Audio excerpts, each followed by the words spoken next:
Hail, hail, boys. Oh, hold on. Bloop. I always forget. How's it going on, boys? How you guys all doing today? We got some Godbound content for you boys today, this afternoon. How you guys doing? Thank you guys so much for stopping on by. Thank you guys so much for hanging out, choosing to make today the stinky little afternoon adventure. We got a good one for you boys today. We got a good one for you boys. We really, really do. We have a special edition today since we're hitting near the end of this arc.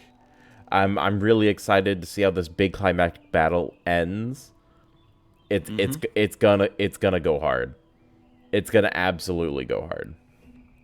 So thank you guys so much for hanging out. And also I do have to say, as of recording this, thank you guys so much for all the subs inside chat and everything. Really, really, thank you guys. It means a lot. It really does. It really does. I don't know what the fuck is up with chat today being so goddamn generous. Like before we've even hit up stream so far. Goddamn fucking Christ, dude. It's because it's Godbound Day, man. It's Godbound Day. Yeah, of course people are fucking hyped, dude. Apparently, Yeah, it's people are Godbound. fucking Godbound hyped. time. Let's fucking go, dude. All right. So we left off. I don't think you summoned your dad just yet. You can No, we had see just the gotten there. yes, you can see the city from your little overlook. You felt like the premonitions of the one who came before you, staring at the first city he took with his giant siege dragon, his Draco Lich, and you feel the excitement setting in, basically, of you're about to take this. You're about to take this city. Yeah. So, what do you do? So, as I'm overlooking the like hillside, because we're kind of like up on like a further out hill, if I remember correctly, looking over like across the way, down past like a small valley. Down there is like the sprawling city and all this and the other, right?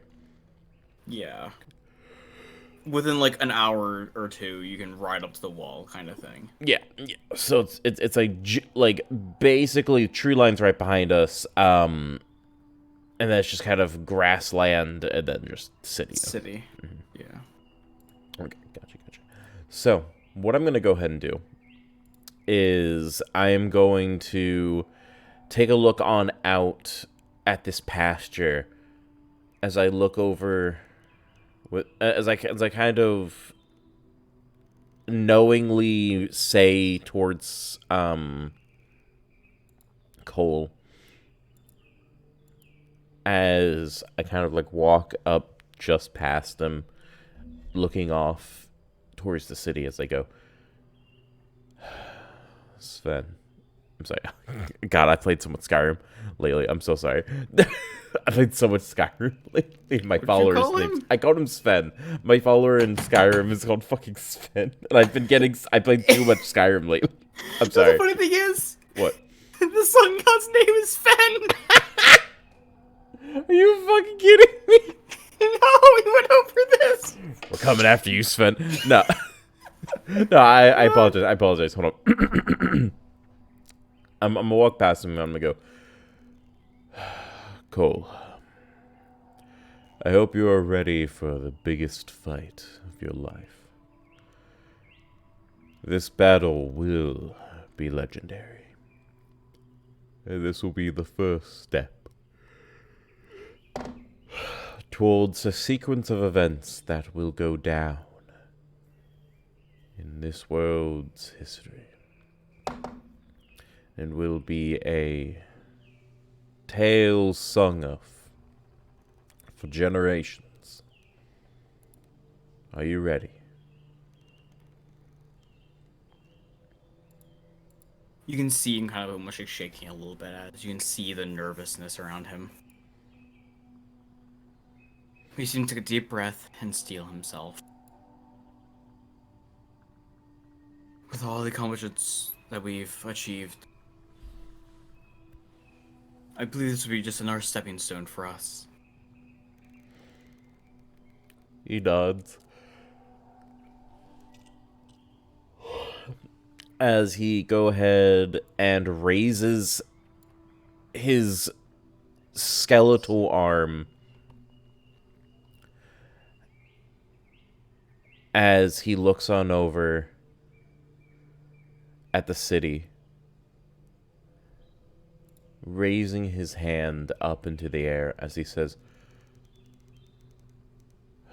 "The time has come," his voice echoing through the forest, almost as if going behind and deep further back, miles down back the way they came. "The time of war is at hand. I summon you forth, Father. Come, lay siege to this land." As he lowers his hand down to the floor, as power just whooshes through the forest, sending a deep message. Are your eyes open or closed while you do this? Eyes are open. Okay. You can feel the energy draw in as you feel the space around you slightly warp. And in a moment, you feel the power to the well in the runic glove. For almost pulses out. And standing before you, your father, as he looks to you with an endless amount of pride and just happiness on his face as he sees all that you've accomplished.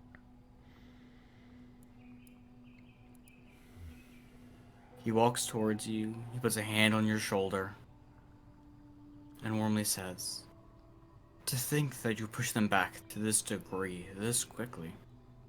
You truly always surprise me with your achievements." I have only done what is expected of myself, Father. And it is time for the true test. To lay siege on their capital and destroy their deities. I will not let you down. My men are ready.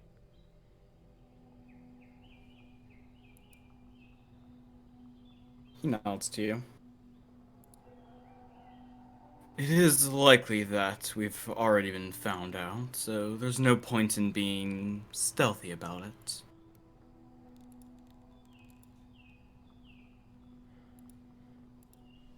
Now come, let us destroy their pitiful god." Of course. And as you turn to, approach the city, or get on your haunches to approach the city, you hear a voice from behind you. "Do you really think it would be that easy?"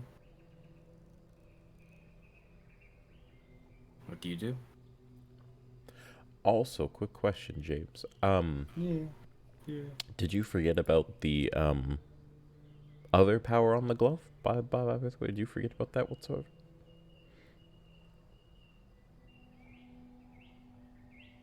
Which one? The new one. Oh, putting the new one on? What I'm saying, I'm just trying to make. You don't have to say what it is or anything. I'm just saying. Did you forget? By chance? No, I know it's there. Okay. Well, I'm saying because we have to activate it. Oh, the general? Yeah. Well, it's actually a constant, fun fact. Well, yeah, but I don't have it yet. That's the problem. I don't have it. Okay. Okay. Hold. Yeah, I'm just saying because I'm pretty. Because we talked about this last stream. Yeah, I forgot you didn't actually attach it to the glove yet. And I thought you probably forgot about it. I mean, more power to what's going on. I'm just saying, in case you forgot. I did a little bit. Don't worry. This is just provocation. Don't worry about it. I was just saying, in case you Hmm? forgot, so I we did, didn't get but too far before it wasn't. oh no, it's fine. It's Okay, not even you're good. close You're to good. value. This Okay, is just strictly provocation shit. I got Don't you. I worry got about you. I it. got you. So you hear that from behind you. What do Yeah. you do? I'm gonna quickly turn, raise my staff in the direction, preparing just an onslaught. Seeing now that, like, because inside my mind, my father is in danger here. Immediately, we don't want to get ambushed like this. So kind of like ready to fire whatever I can. But what do I see as I kind of quickly snap towards the direction? You see nothing, and once again you hear a voice from behind you. With speed like that, there is no way you'd be able to see me.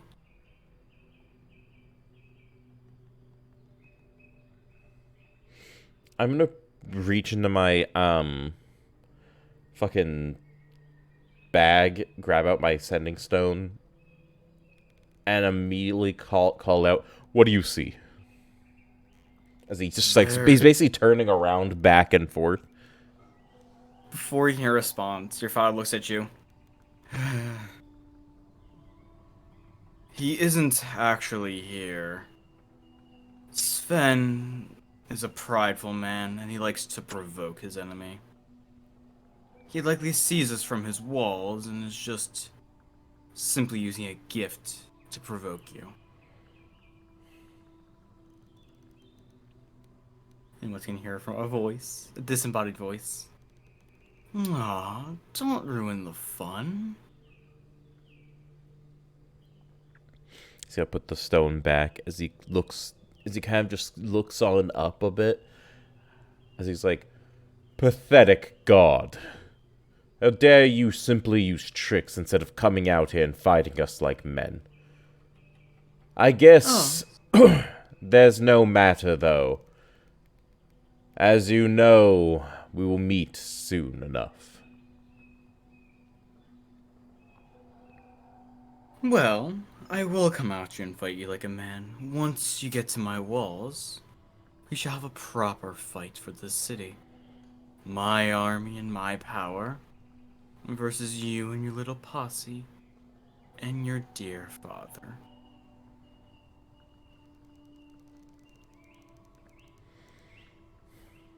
Only then we'll see who is more powerful.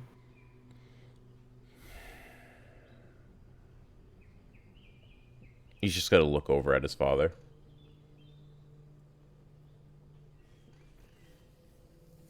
He probably looks back at you. At least we won't have to waste time tracking him down.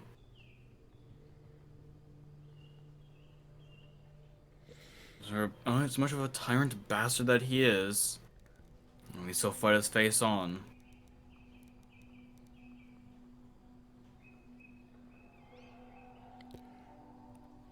He then looks at you. You can see him put a finger, over his mouth, like a shh kind of gesture. Kind of, writes in magic in the air. Watch for traps. Don't speak, he can hear us. He nods.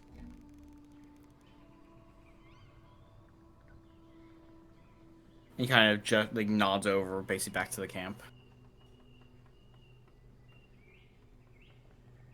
Like an away from the front lines kind of thing.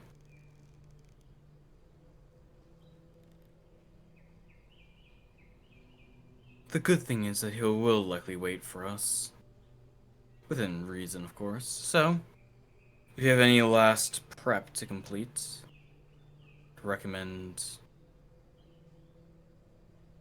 finishing that before we head off. Of course. Lead on. The two of you walk back to camp to meet up with Azeroth and the Hanses. I'm guessing now you would like to do your artifact shenanigans. It's not artifact shenanigans. It's a boon. Well, you did get rid of the other one, right? The artifact you got to get the word, right? I don't do anything with it. That's not a me thing. No, I mean, you got the horn last time, remember? Yeah. And you used it to get the... You got Razy smelted it down. So you did. Nope. Do you need a recap of what we talked about? A little bit, yeah. Okay, boys. We'll be right back. Give us like literally 2 minutes, because this was a whole big planned thing that we both thought was gonna be cool to add for these scenes, and he fucking r/. I forgot. Yeah. Okay. Give us 2 seconds. Give us 2 seconds. God damn it. I'm so sorry, boys. Give me one.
All right, boys, we're back. sorry about that. All right, we're back. We're back. I had to recap him on exactly what we discussed, because it was gonna be. Yeah, I remember us discussing the ability. I forgot that. That's where we're gonna do it. So then, are there any other preparations you need to complete before we fight Sven? I have steeled my body, and my men have steeled theirs. We shouldn't have anything that I'm aware of. He thinks about it. Have you fought any powerful divines under his command? We did. We fought 3. One of them we managed to recruit. After we... slightly before we sent most of their armies back towards the front lines as a recouping garrison, Azeroth, fought one of their big brutes. Seemed more like a barbarian more than anything else. He defeated him, single-handedly, one-on-one, and succeeded, without losing much in the process. And I single-handedly destroyed the cowardly mage. They seemed arrogant, terrified. But the brute I gave to Azeroth as a gift. Well-fought victory, he deserved it. But the mage, he kind of sorts through his bag real quick and pulls out the horn. I managed to acquire this. I don't quite know exactly what power it holds, but I figured I would learn its details in more so after the battle, because I don't really have time to go and tinker with it as of now. He leans in, kind of looking closely at the artifact. Even at a tertiary glance, I can tell it has great power.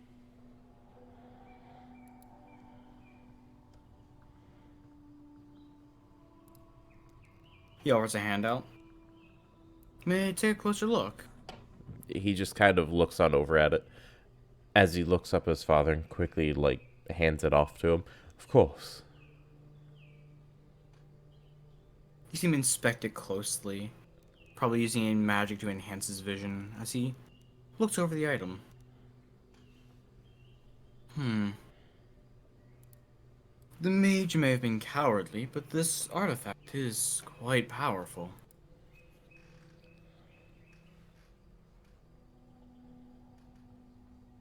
Say, give me your hand. Of course. I suppose.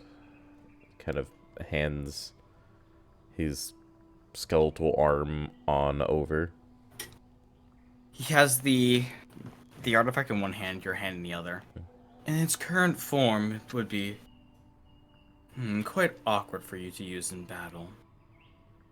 And you see him crush the artifact, the divine energy surging in his hand as he slams it down into your hand, imbuing it into the runic glove. A new set of runes start flowing throughout the glove. But He leaves his hand there for just a moment to stabilize the power.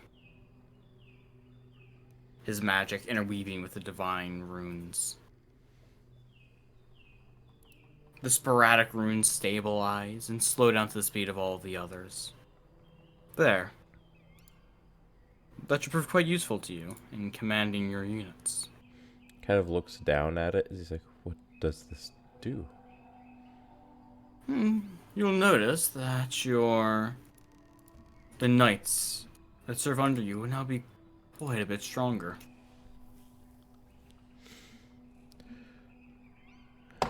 I'm gonna take a little look-see over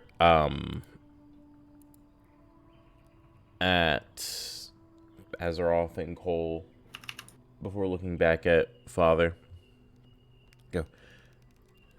Will it work automatically, or is there a prerequisite for this? He shakes his hand a bit. No, it should be already active now. The moment you obtained the artifacts. It should be quite evident in their new power.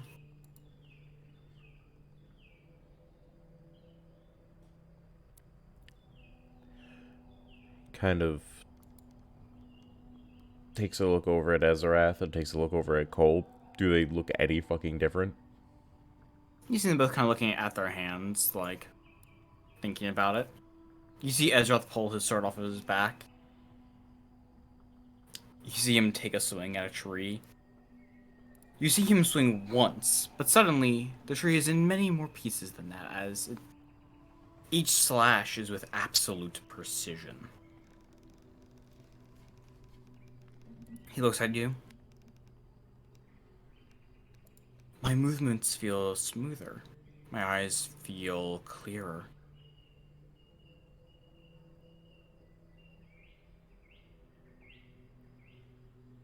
Ken looks at his hand. It's not raw strength that I granted us, but instead... Can I see him look inquisitively for a moment?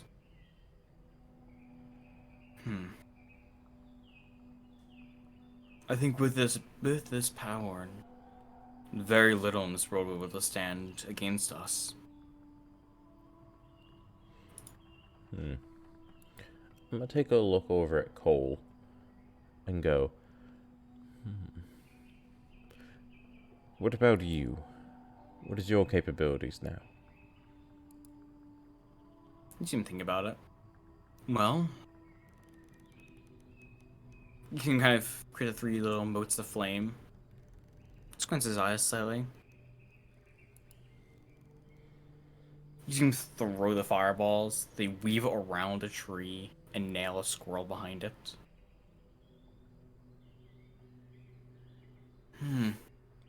Even if something's moving fast, It feels like my flames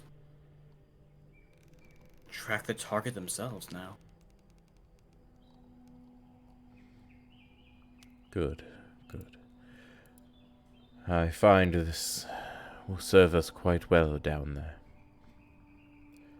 Excellent, excellent. And your vitality, did that change at all? See, Ezra kind of knock his chest a little bit. Maybe just a bit. Whereas Cole kind of rolls his shoulders. I feel a fair bit more invigorated.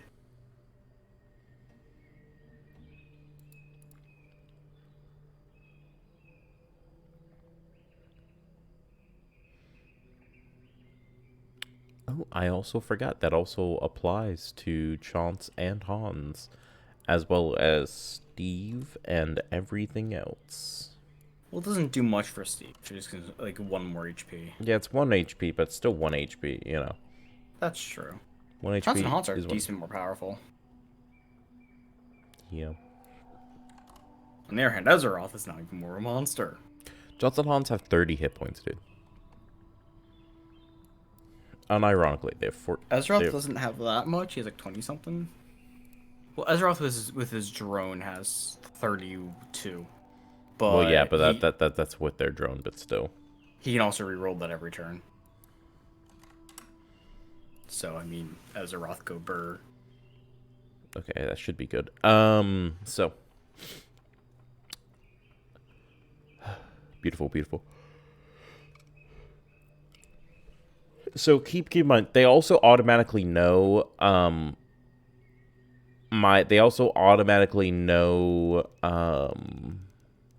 my will, like, just passively, like, they just instinctually understand my wants and desires.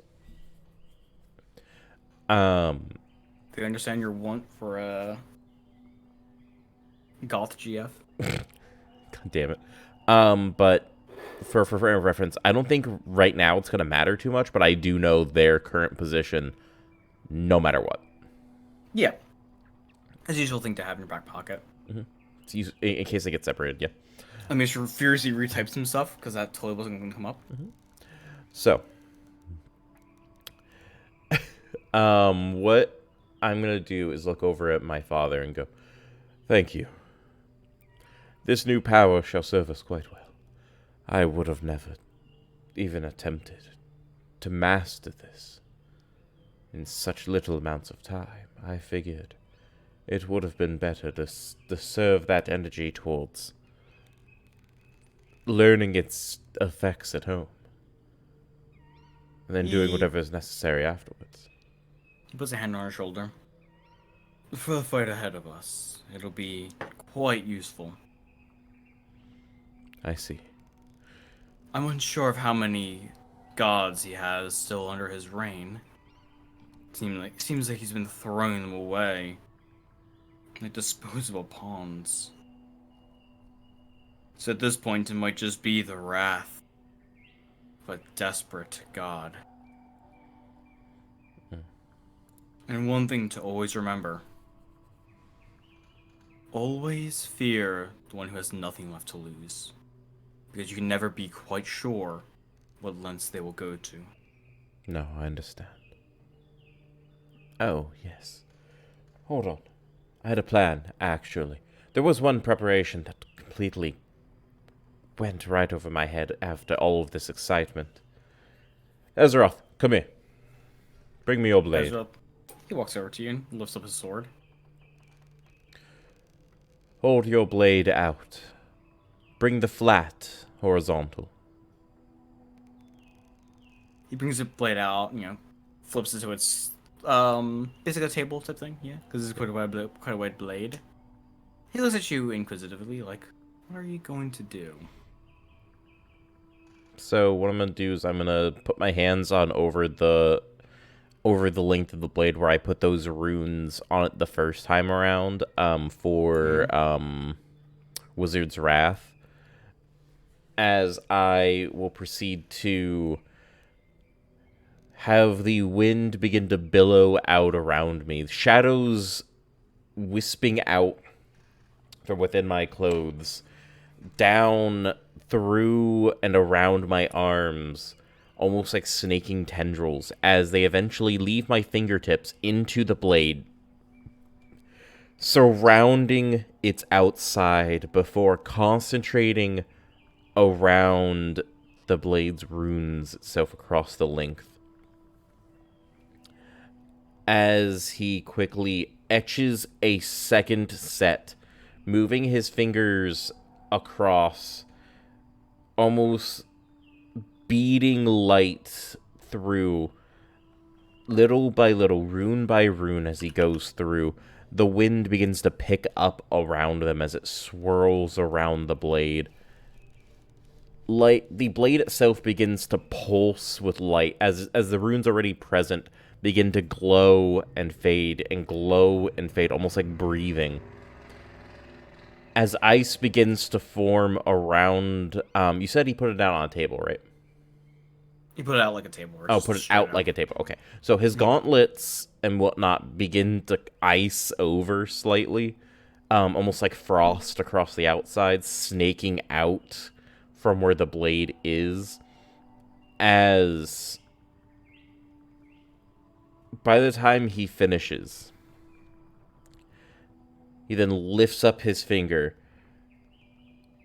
almost as if finishing a tack weld. The light fades. The shadows whoosh out, almost being expelled from the blade's surface. As the runes in the center are a deep, cool, almost icy blue, but these runes are a change color into a fiery red. I just put Vital Furnace on it. Remember? That's what I was going to do. I'm well aware what you're doing.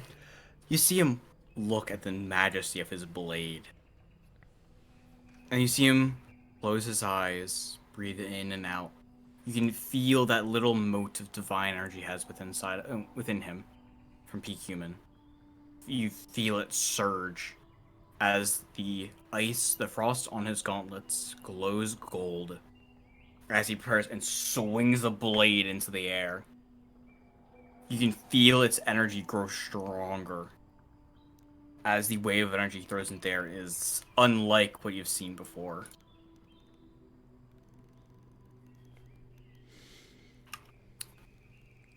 His Frostwing is now a +3 weapon as well.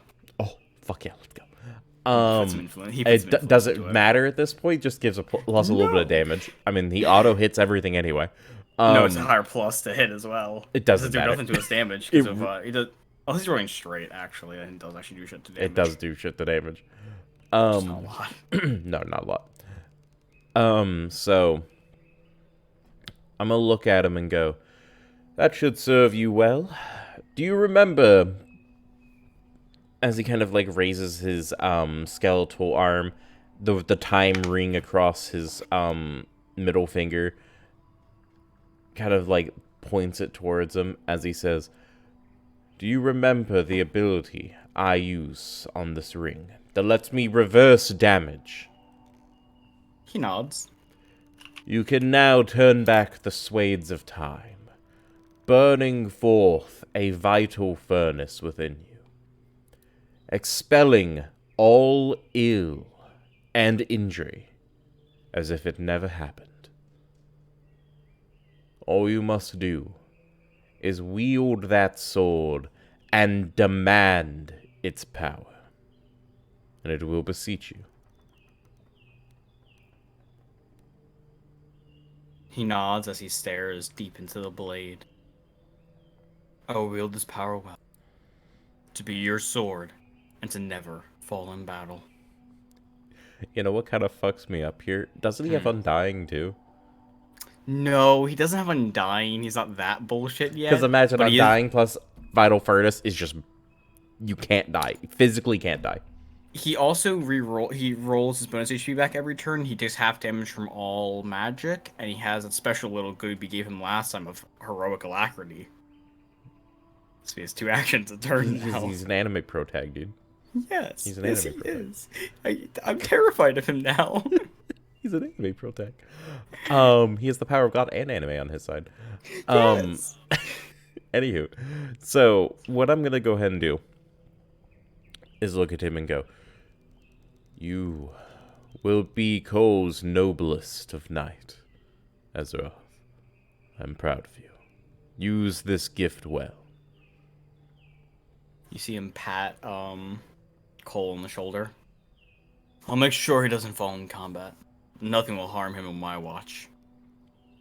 He nods. I would hope so.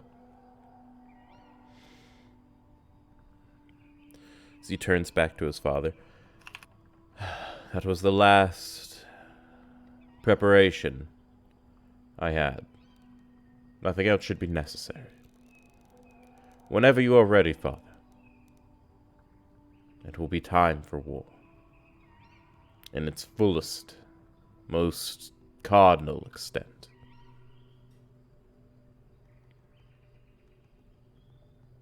You see him nod.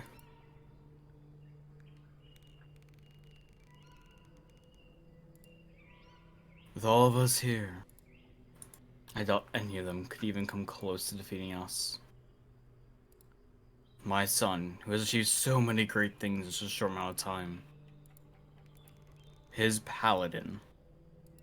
One who could slay most minor gods by himself. And your mage. Able to wield and cast flames. Unlike any mortal I've ever seen.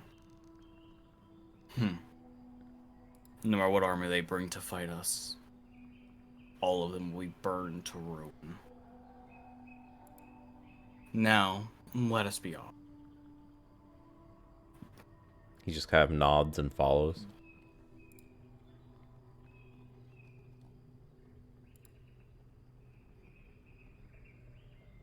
Do you get on horseback to ride up to the wall, or do you just walk it? Whatever he prefers. I don't give a shit. I'm gonna say probably hunchback because I figured. Yeah, because he doesn't have teleportation spell or nothing, so. Yeah, I figured. Yeah. We decided roll against those overall because they're kind of a bit too much into theater territory. Yeah. So. Sorry, turn up the burp real quick. You good? So you climb onto Hunt's back and you get prepared to ride to victory. Mm-hmm. Take down this fucking jackass, finally, and take what's yours. Take the city for yourself and for your father. Who knows? You might even get the city as a gift, and this will become an RTS. It has become an RTS, actually.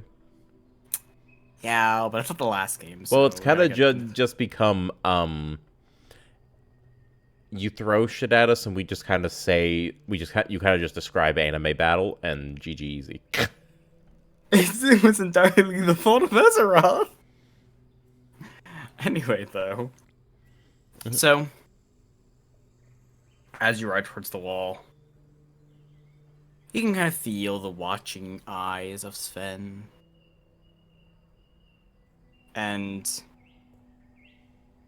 when you get to the final, basically almost the doorstep, you can see the wall. You can see the ground in front of the wall. You see the army that is prepared to meet you. It has about 1,000 people. 1,000 men. Yes. Ain't too bad. Ain't too shabby. Mm-hmm. It's not a big regiment necessarily, but it's a pretty sizable one. Yep. It's pretty easy to tell that a lot of people turncoated. A lot of people left, Because, yeah. Plus, they also don't have all their other regiments from all the other portions of their nation, so. You can immediately tell that these aren't, like, cream of the crop. No, you can see a lot of them are just... Well, I would think they would at least be, like, some of their best. It's just, like, a lot of their, like, powerful, like, godkin, essentially, are probably out on the other lines. Yeah, a lot of their, like, actual gods are out on the front line somewhere else because they were not really expecting to get rushed like this. No. So you can see like within their regiments there are like more well-trained knights or better troops and stuff like that, but a lot of them are just kind of almost militia. They have basic armor and spears and such. Yes, foot soldiers, I see. Yes, let me just quickly get a thing set up for this. Not a map. I'm just gotta get HP numbers set up real fast. They are one unit basically, but I'm setting them up as 4 armies, just for your convenience there, just so it's not one giant block, so Ezra can do more cool anime shit. I mean, if you want to make them one big block, fucking go for it, because I think you know what my first attack's gonna be, and it's gonna probably dwindle down a shitload of them. Yeah, it's fair. This makes that more powerful actually as well, but also just because this is gonna make it lightly less aids to deal. Because you can see on top of the wall, there is only one man overlooking the entire thing. A And man how far out are we, by the way? from the army itself? Probably 200 feet. Like, you can see them. You can see the army. Do we have our army behind us at this point, or they probably haven't gotten here yet? They're not here yet. No. Okay, that's fine. You're That's fine. We don't need it. Troop. Yeah. But you can tell you can take these guys, yeah. I will tell you now, just because there's a little bit of information that as a player you would know, they're not made up of 1 HP units anymore. Oh. I figured I could yeet out the militia at least. Sun God. Dawn ability, remember? Makes fair. them at least 2 HP. Fair. That does make sense. The other thing I realized was, there's 1,000 people here. They all get +1 to HP. 2,000. How much HP does... It's 2,000 HP. Guess what other ability I gave him? What do you think? Remember I said they're mostly militia? There's a reason why I said that. Because otherwise, they'd be a bit too powerful for this fight. What, does he have the command skill too? Mm-hmm. Of course he does. So it has 3,000 HP. Yep. Fuck. It's divided into 4. Go, Dad. Meteor swarm their ass.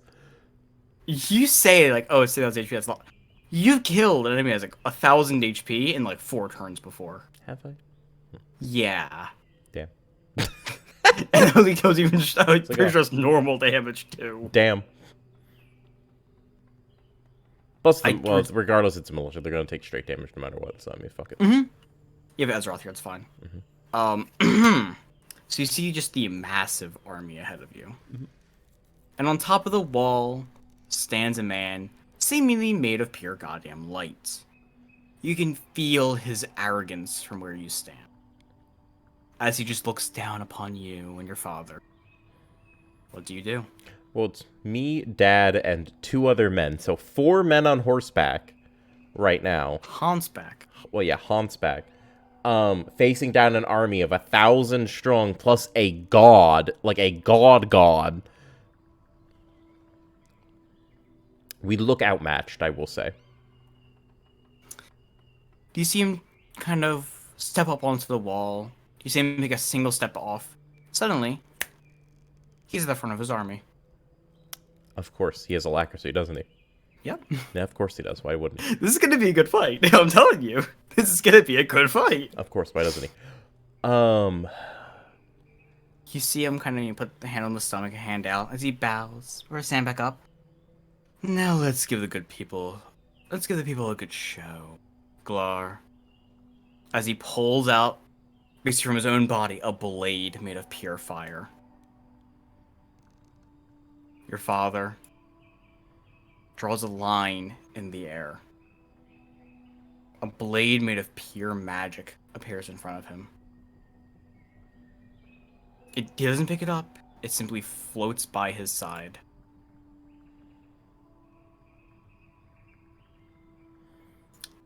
Do you intervene, or do you let them stare each other down? I will say from next to him, but slightly back, I will say, what do you think of our odds? Certain victory? Or slightly under? He looks to you. Can you take down his army? Gladly. Then I put our odds quite well. He nods. It shall be done. Is there any way you can isolate the two of your fights? He shakes his head. No, but there is a rule amongst high-level gods like us. When locked in single combats, you leave others out of it. I was saying more for your sake, not mine. As I We'll see. can kill their army, I don't know if their army might try and support their master. He shakes his head. If they attempt that, then they will all perish immediately. I would expect nothing less. It's one of the major rules. You do not intervene in a fight between major gods.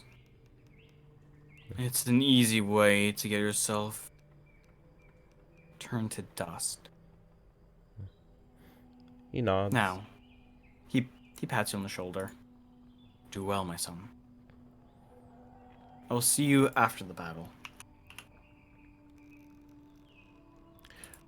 I will kind of like nod on. I'll kind of like. No, I'm not even gonna. I'm just gonna wave on to the two of them as we kind of break off from Father, moving quite a bit off to the side. Like quite a bit off to the side. I assume you see him kind of wave out a hand as ice energy wraps around his body.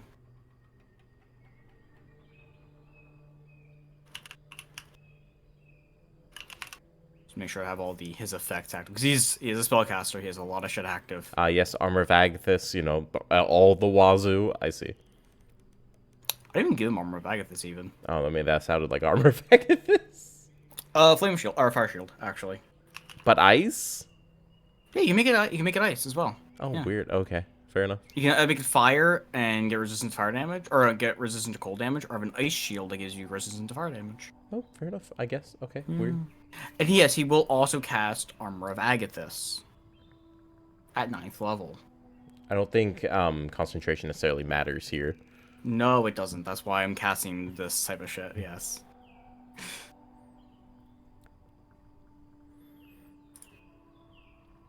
So you see him kind of walking forwards. The ice appearing on his body.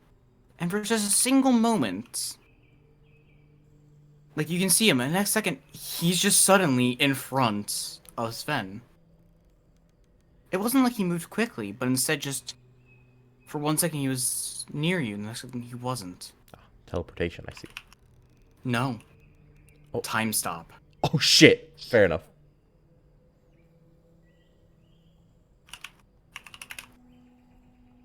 I'm just writing all the fucking, because there's gonna be a lot of abilities I have to remember here, so I'm just making sure all of them are accounted for real You're quick. good.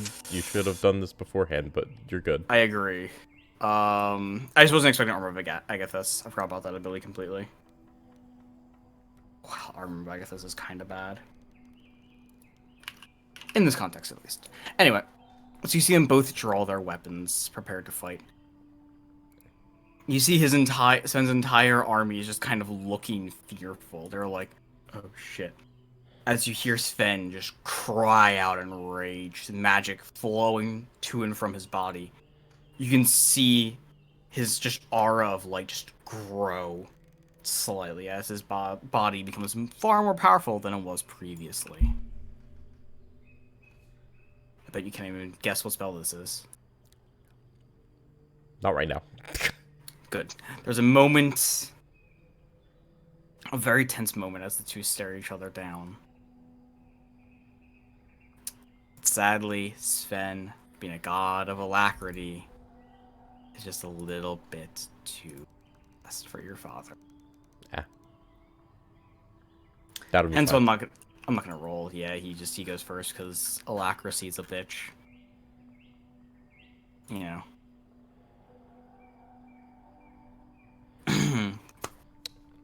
By This the is way, gonna hurt. before we describe this, do you want to change the music off of Forest? Yeah. That's what I'm doing now. Okay. I'll also scrolling back one of my pages back up to Alacrity where it was before.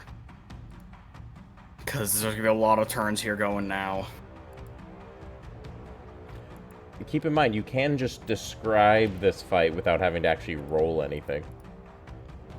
That's true, but big numbers go burr. Yeah, but then again, we're about to have to do an entire fight with... I'm just doing the first round. More power Just to to you. kinda get More an power idea. to you. I'm just saying, you don't have to if you don't want to. I know. I'm giving you the first round so you kind of get a general idea of what's going on in the middle of the fight. So you know what kind of anime as fuck shit's going on around your anime as fuck battle.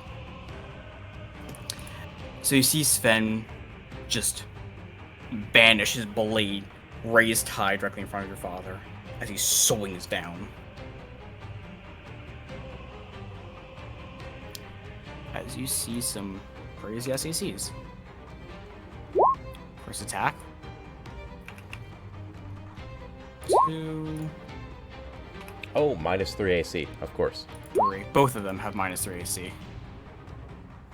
I rolled a fucking 10. But I mean, when you have +18, I don't think -3 matters. That's fair. That is fair. So that was 3 attacks. Actually, he gets 4, actually. Let me just quickly get the last Because one on there. quite literally, they have to roll a 5 or lower. Like that. No, 4 or lower. Yeah. Mm-hmm. A 4 or lower to miss. So that would be 1, 2, 3. Whew, that is big damage. Fire sword, yeah. Sheesh, that is big fucking... And that's straight damage, isn't it? No, that's your foe. No. No. Okay. Well, I was wondering because it was based on, like, its fucking fire sword, so I didn't know if that was straight or not. No, remember, it's only roll straight when it gains a lesser foe. Still a lot of damage. Oh, it's a whole lot. It's actually not even all of it. That's a melee weapon attack. Actually, he is Shattering Hand. That rolls max. Oh, yeah. Also, Tensor's Transformation. That's an extra 6d12 damage. Of course. Yeah.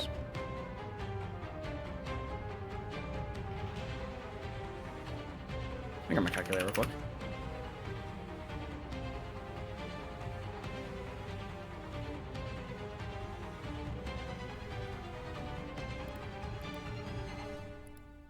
$72 damage. Non-straight. 72 non-straight. Yep. Shee. That ain't bad at all. That really is not. No, that ain't So you bad. see him just fly forward, his blade held high, as he slams it down. His body just, you can feel his aura just bulge and just slam into Glar. Glar grabs the blade with his hand. You can see the bones crack slightly as he gets knocked back a few feet. Second strike comes in about waist height. It's a horizontal strike. He brings up the shield of ice, blocking it again. You can feel his magic wane slightly. It hurts, but he's not really too damaged.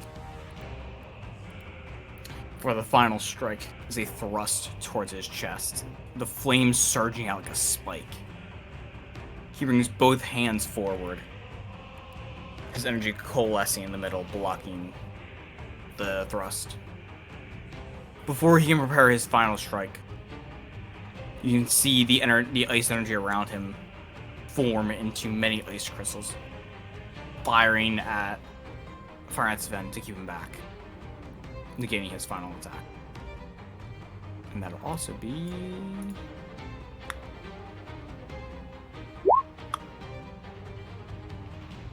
a shield. Woo.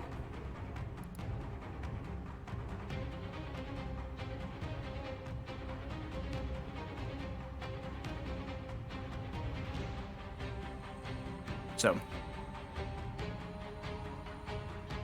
once again, not straight.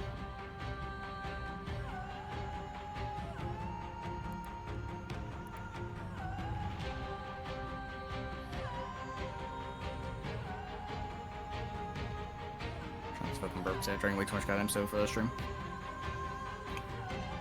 So you see him take some damage as the ice splinters into his body. You see him kind of take a step back before shrugging, the ice shattering. Galara stares back at him. You see him snap his fingers as the magic blade Galara had created previously shoots out at Sven.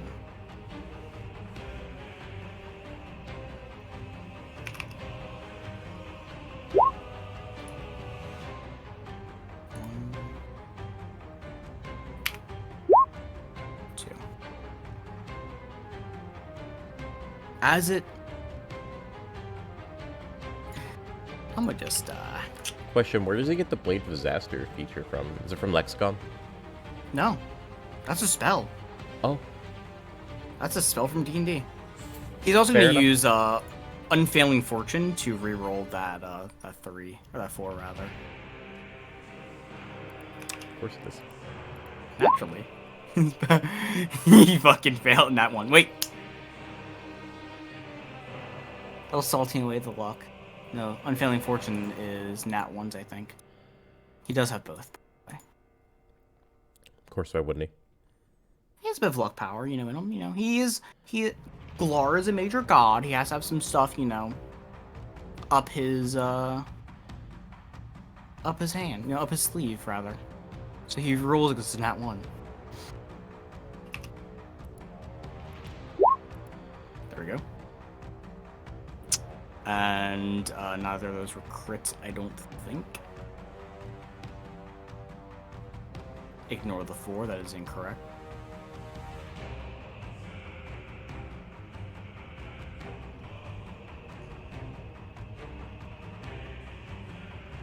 It is actually a melee attack, fun fact, as well, surprisingly enough. It's a melee attack, so Showering Hand does work. Let's go.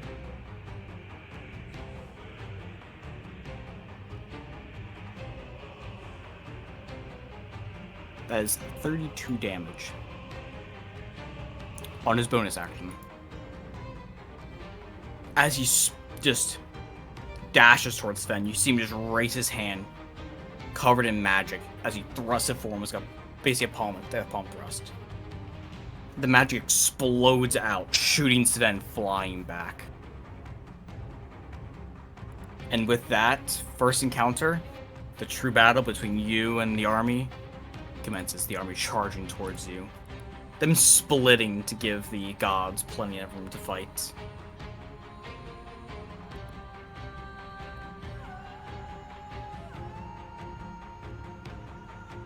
All right.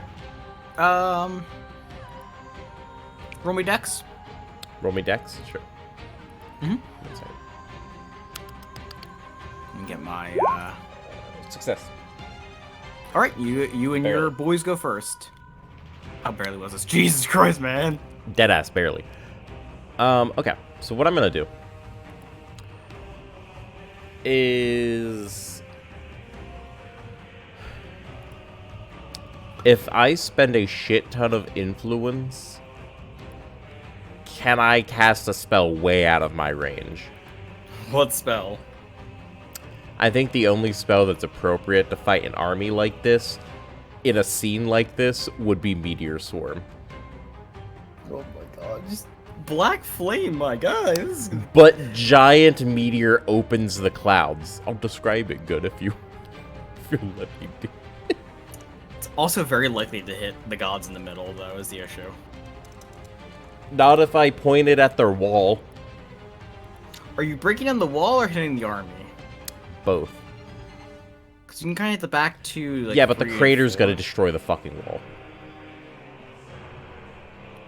That's it. You can hit the wall pretty easily. You hit the back 2 armies. So the front 2 are a little like too close to either you or the gods, kind of thing. I mean, that's fair.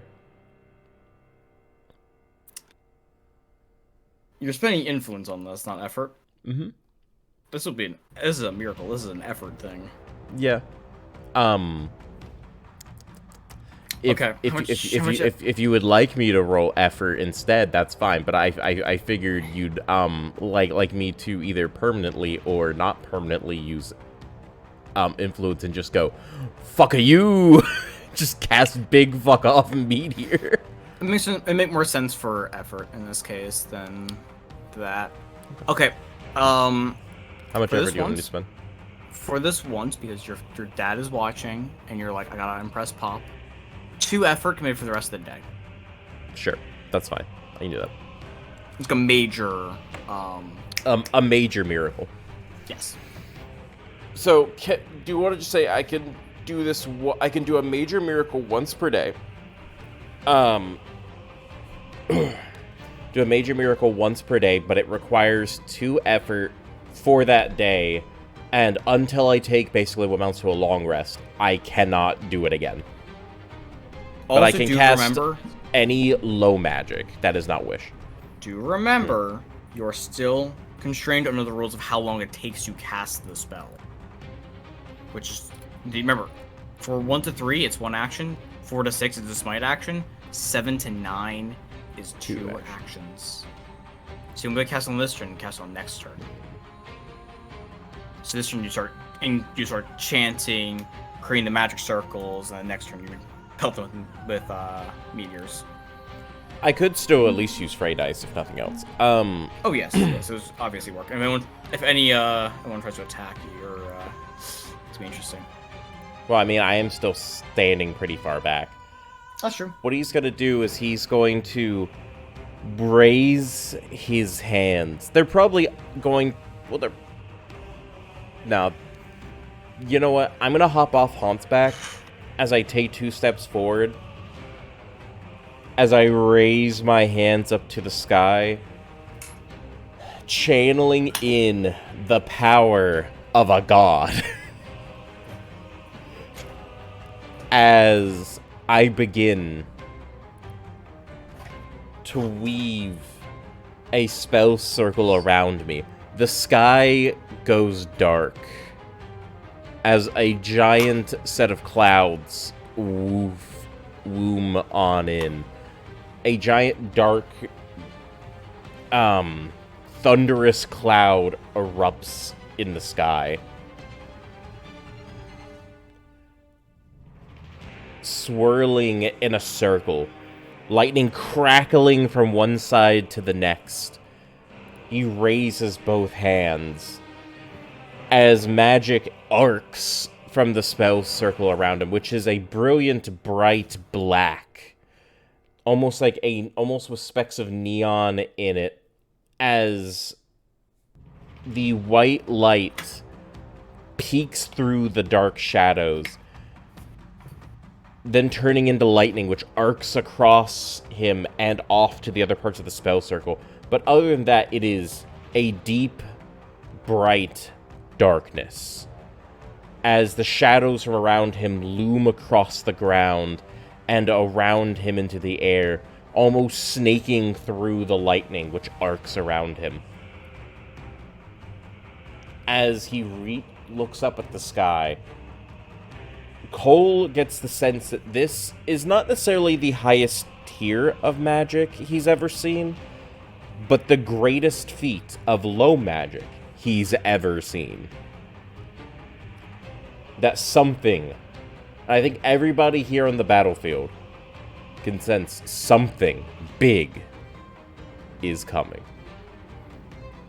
You can see the awe in Cole's eyes. As he does a very long chant, an incredibly long chant, as lightning arcs from the circle and from the sky, meeting the two, and then slamming down into the ground around him, carving multiple foot deep lines across the ground, across the battlefield here and there, as a few from the sky, massive bolts of lightning streak down, slamming across the one of the armies, just boom, making a line through. Fray dice, 2d8, so 16 damage. All right, I'll pick 1, 2, 3, 4. Fucking 3. Okay, it's one of the back armies then. But just a massive bolt of lightning just comes down and just streaks through multiple regiments. 16 damage, you said? 16. that. And that is going to be his turn. You kill a good few people.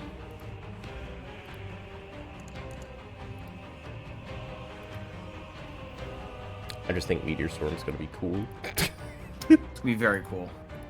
You kill about 5-6 people in that squad. Mm-hmm. You just straight through, cutting people apart. You guys didn't kind of get shaken a little bit, but they're holding their ground. Next. Steve. Yes. Let me go ahead and play them. Steve, still sitting on Hans's back, is going to raise his hand towards the closest army. Pew!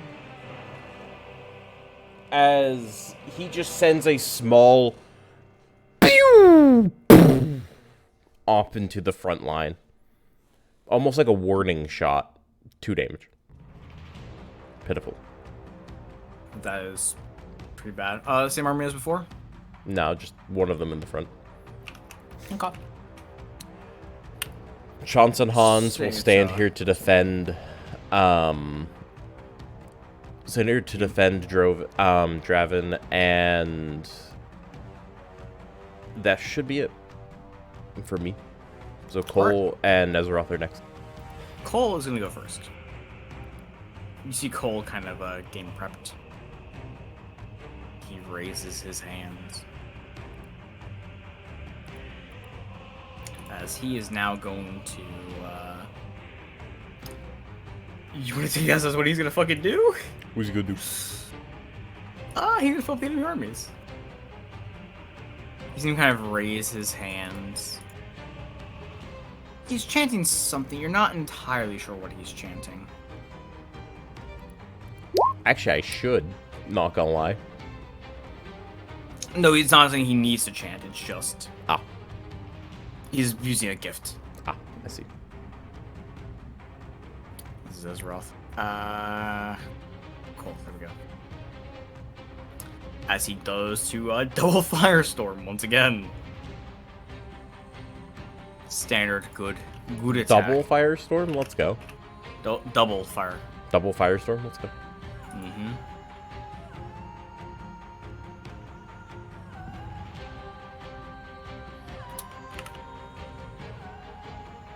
This is gonna be, and remember, this is a straight 'cause it's mobs. This is gonna do all 4 mobs. 53.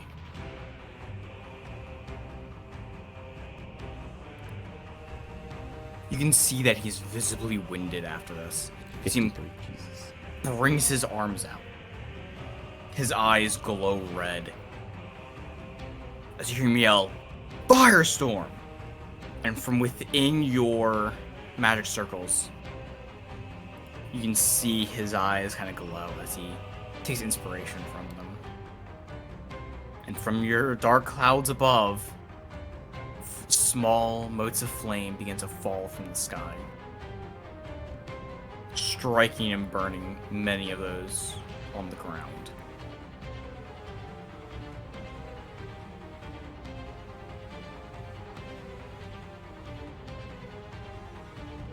Killing quite a few of them.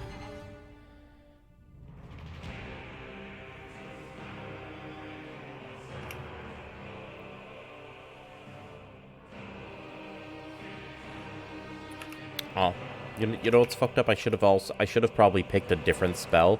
The Storm of Vengeance would have one-shot the entire battlefield. Why? It would have done 2d6 damage to all of them. Because mobs are more similar to one entity each.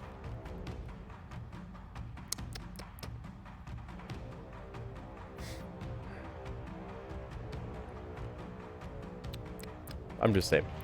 Anywho. Definitely been cool. But Meteor Storm's gonna be cool. You're just for the wall and everything's gonna be really Yeah. it's gonna be It's interesting. gonna be good. It's gonna be thematic and cool.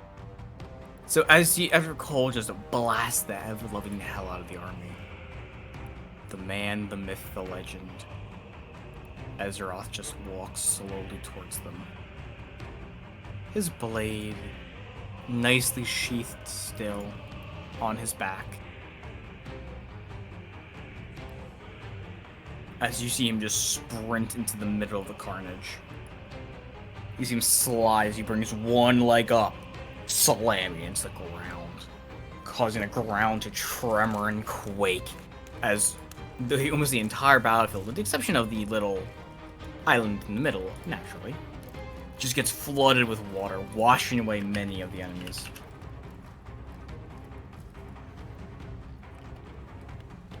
The water then turning to ice, gripping those who would let their guard down and drawing them under the water. How much damage does this man do? Because the auto hits, it doesn't matter, but it's just like... He's not attacking. The mountains wash away. That's right. That's right.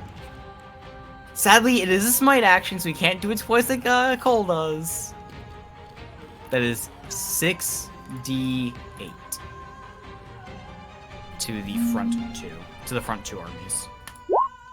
23 to each. I mean, 23 to each ain't bad. That's one. Remember, he has alacrity now, so he has a second attack to make.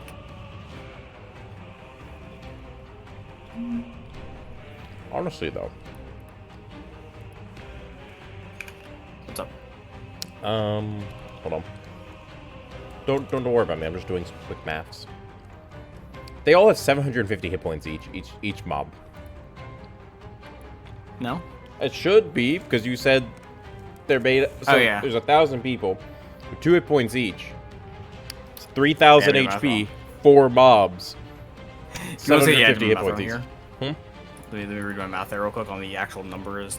Because I haven't had the numbers on right now. Let me just quickly triple them all real fast. I did it as less than that for some reason, because I forgot that they are. When I was writing down the numbers on the notepad, I don't remember it. Give me a second. Should be. None of the mobs are dead. Mobs are dead or anything like that. So. Well, yeah. I'm just saying. I was like, man, that 23 damage probably isn't a whole lot, but you know, I wonder how much of an effect that really is. How much HP does each mob have? It's like, oh. Actually, 750. when I said you killed like 3 or 4 people, that was actually still correct by the actual like what it should be. Like your Freydis killed like 3 people of the 1,000. There's a lot of them here, Yes. and they're gonna hit a lot, just not very hard. So that was his first attack, and you see Ezroth kind of lift his you see him grab a hand on the blade, the energy drawing around him. The moment his eyes open. Oh, wait. Well, my friend, I should have killed 8 people specifically. Oh, no, never mind, I forgot. We did give him Undying. Yeah, The boots. I know. Oh, no, the boots. That's what I was saying. Oh, no. Yeah, no one can kill Azeroth now. Yeah, literally. Yeah, no one can kill Azeroth. Yeah. You see him heft his... You have to see kill him 3 times in a row. Draw the blade. I mean, that. He just keeps going back. You see him draw the blade against the first mob as he swings. Do I even need a roll at this point with Azeroth? No, he auto hits. Fun fact, he has a higher plus to hit than Glar does. Do they have a negative armor class? Nope. He auto hits. Yeah, I know. Like he straight up cannot miss. I'm rolling for crits at this point. He rolled a 2 and he hit easily. Jesus Christ. Yeah, I told you he auto hits. I gave them really shit AC to compensate for the fact that I have like almost 1,000 HP each. They actually, he actually has a higher plus to hit than Glar does. That's what I said. He has a higher plus to hit than Glar does. Yeah. He has a plus 20 to hit. This is dumb. He has such a high to hit. So yeah, now he plus does... his ability modifier and everything. Yes. So, he has a 26 to hit. Look, we just get down much heavy. I'm sure what she's doing.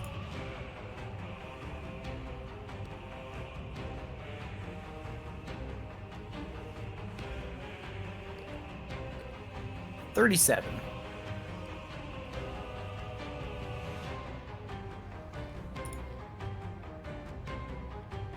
Man, he's got goddamn freight train. He do. Isn't it so amazing when he gets actual and dick straight damage? He does this shit. Anyway, though. So you see him just pull the sword off of his back, grabs it with both hands, and swings it. The water on the ground turns to ice due to the swing, just shattering out, cutting through their army, killing many of them.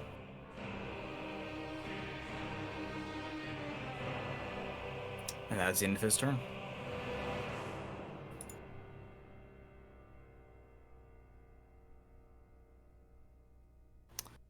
Actually, before the turn ends, just so that they can't, you know, use arrows on you or something like that, you see Cole grab his amulet. So, as he raises a hand, you feel the wind start to pick up. Lightning kind of strikes the ground nearby. As this feels like a stormy battlefield now, truly. Sven's army prepares to counterattack. So first, the only one really at the front lines right now is Azeroth. So the front two armies are going to apply all of their pressure to him.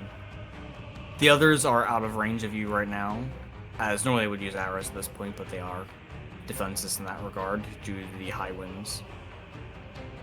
So that is going to be a 3AC. 1, 2, 3, 4. And this is all against Azeroth, right? 5, 6. Yeah. 3 attacks for both mobs. 2 mobs, 3 attacks each, so 6 attacks. They all hit, because, you know, I lowballed and gave them a plus 18 to hit. Canonically, Sven and Galar are level 18s, by the way. 1. This is, of course, non-straight damage. 2, 3, 4. So,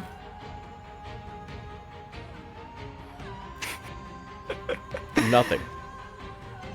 Fear no steel. Those all do 0 damage. You see them rush Azeroth as he just stands there, both hands on the blade, his eyes closed as he's focusing on the battle around him. Just spiritually focused on the battle. Their blades attempt to slash him, because if it can bleed, then you can kill it, is what they all think. But their blades are simply met with small shards of ice, as now the ice around his body instinctively blocks their blades. You can see one of his eyes slightly open, and he grins at them.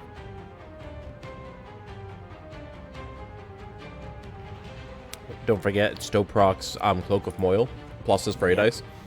Yeah, I know, that's why his eye is opening. I'm just swallowing real quick before what's about to happen to them.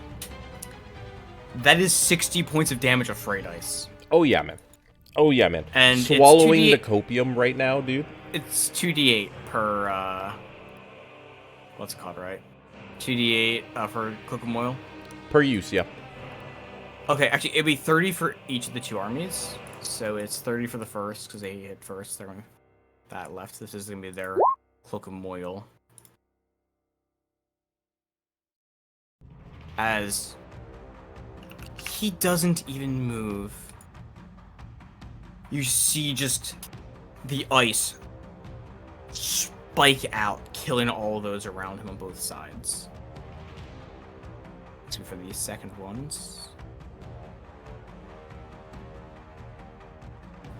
Okay, I'm gonna put 30 in real quick. As just instantly the nearest 10 die. And he just casually waves out an arm. The close flame billowing, turning the ice black.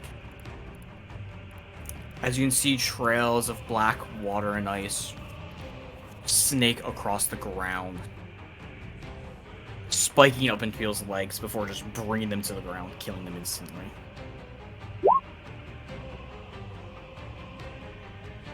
Cutting apart both the front armies. They're not close to dead or anything. But they are definitely hurting. And they are huffing that copium. So, And they're huffing it hard. you know what fucks me up? What's up? They can't damage him unless they roll max on that d6. Yep. And even I didn't then, even think about it. because of how many attacks they have, they physically can't do anything because of his shield. Yes. Azeroth is going to eat them alive. Yes. I think in hindsight, I probably give him like a D8 plus like 2 or something damage to make them a bit more reasonable. Most certainly, yes, but I forgot he had Fear No Steel on those boots. I thought he had a different ability on them. Fiddle But you Steel know and what? Undying. The Wombo combo. Yep, he's immortal. He can't be killed now. He also has, half damage from spells, so he's a min-max character. Don't worry about it. Don't worry, Your he's gonna sweet get ass it is. This isn't a normal Godbound campaign. He's gonna get shit rocked later. Don't worry about it. So,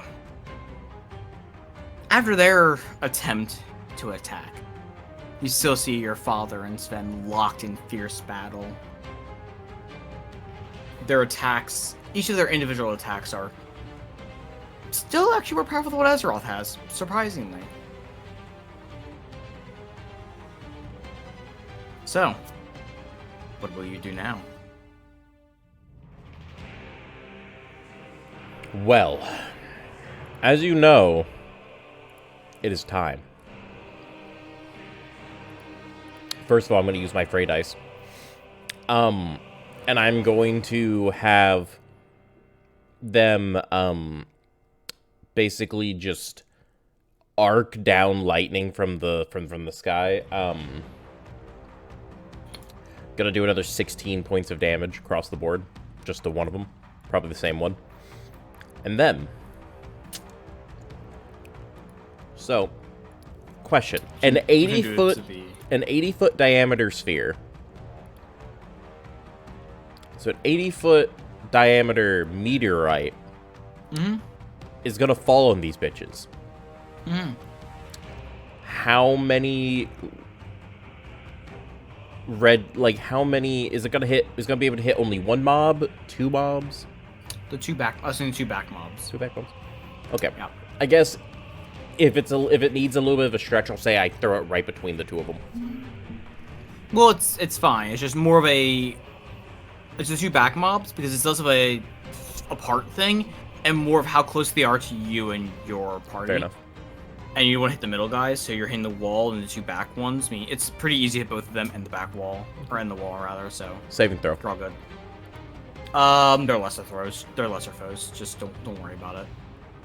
Okay. They have they save like a 14, dude. Don't even just roll damage. Roll tide. 20d6. Jesus Christ. 67. God. Damn, that's a lot of damage. They see the sky open up as I rip my hands down, slamming my hands against the floor as lightning erupts around me in column-like pillars, just straight up into the air. As everybody stops for a second and looks up at the sky, you see a large opening in the clouds. As a giant fucking rock comes billowing down from the sky, covered in flames, as it falls. And I'm taking this interpretation to Meteor Swarm because it's much fucking cooler.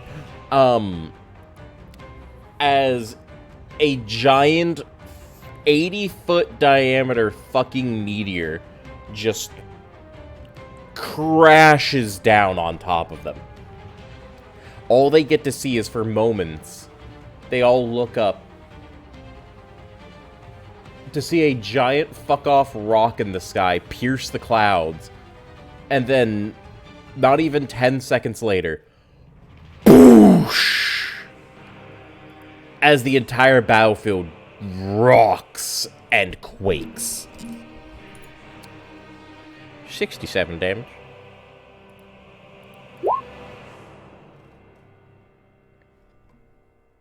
Man, Cole is rolling these int checks today. As the spell circle and the pillars explode out.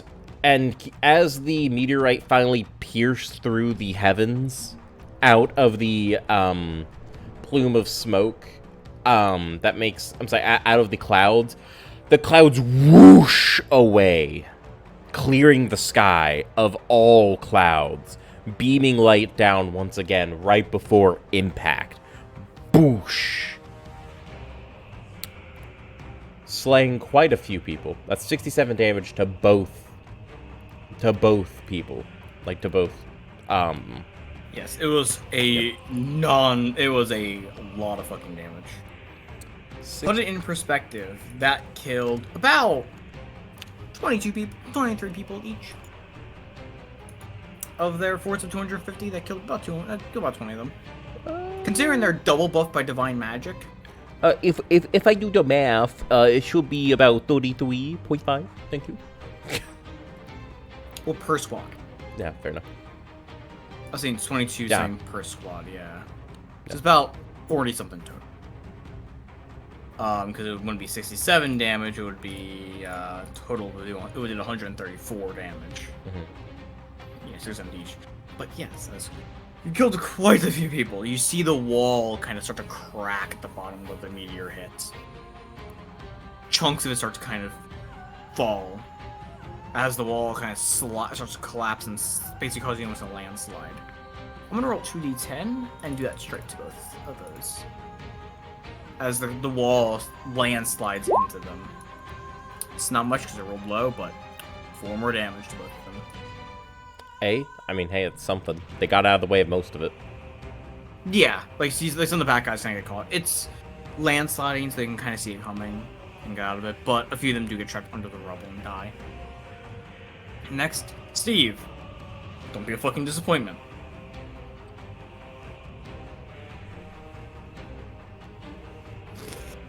So, Steve. I know. I'm pulling us up a sheet right now. Don't be a disappointment. Don't disappoint your dad. 4 damage. He's gonna go buy milk and never come back. Yep. well, Steve's good in, like, melee. Well, not melee. But, like, in a non-mob sense. He does okay damage. Yeah. So. He has really good utility. He is. He's not a DPS here. So, they're going to send a large ball of energy flying through the air, exploding into a few people. Just boom.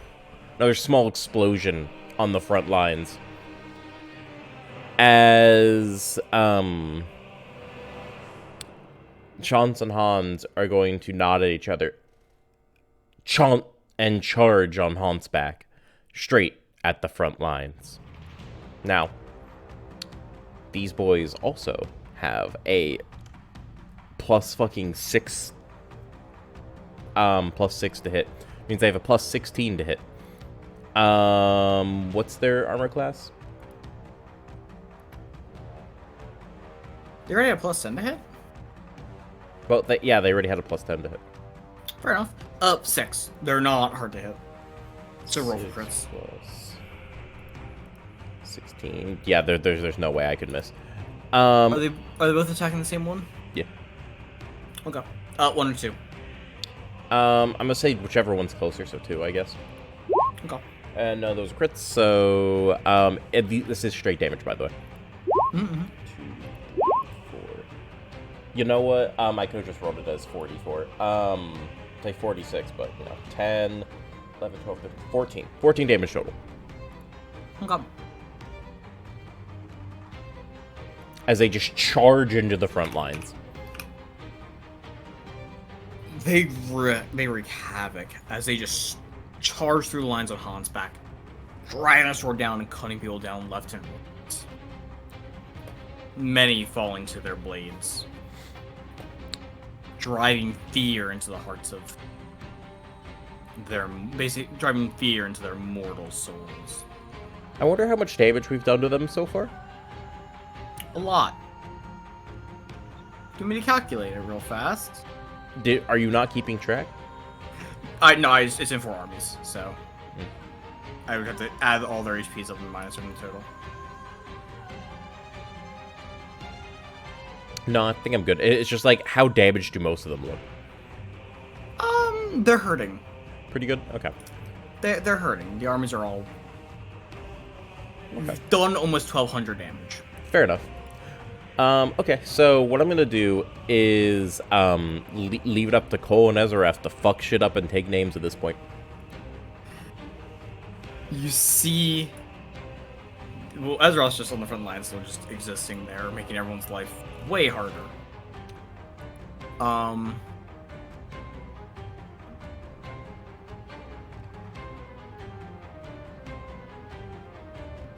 So Cole, you see him aim for one of the back armies, one of the ones that's still looking relatively healthy as compared to the rest.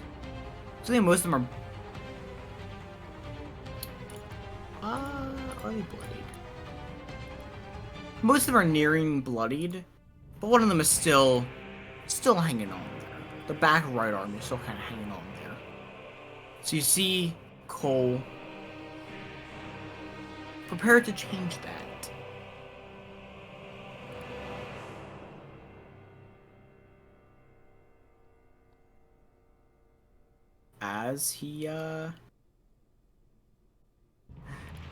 As Cole prepares to destroy them. 1, 2, 3, 4, 5, 6. As he uses both his actions to cast Scorching Ray. Oh my god. Not another 2 firestorms. He doesn't use all of his effort up in a single turn. Ah, come on.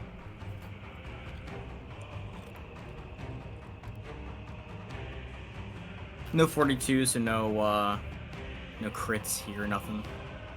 But still, it'll be...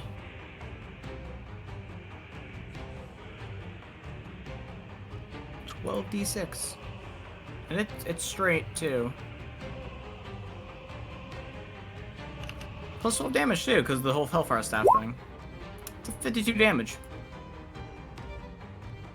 It's only to one mob, but it's 52 damage. I love how because of General, all of our attacks are just roll them all together as one big damage dice. I mean, kinda. But no, the damage thing is rolling like that. It's just because how many attacks it is at this point. Mm-hmm.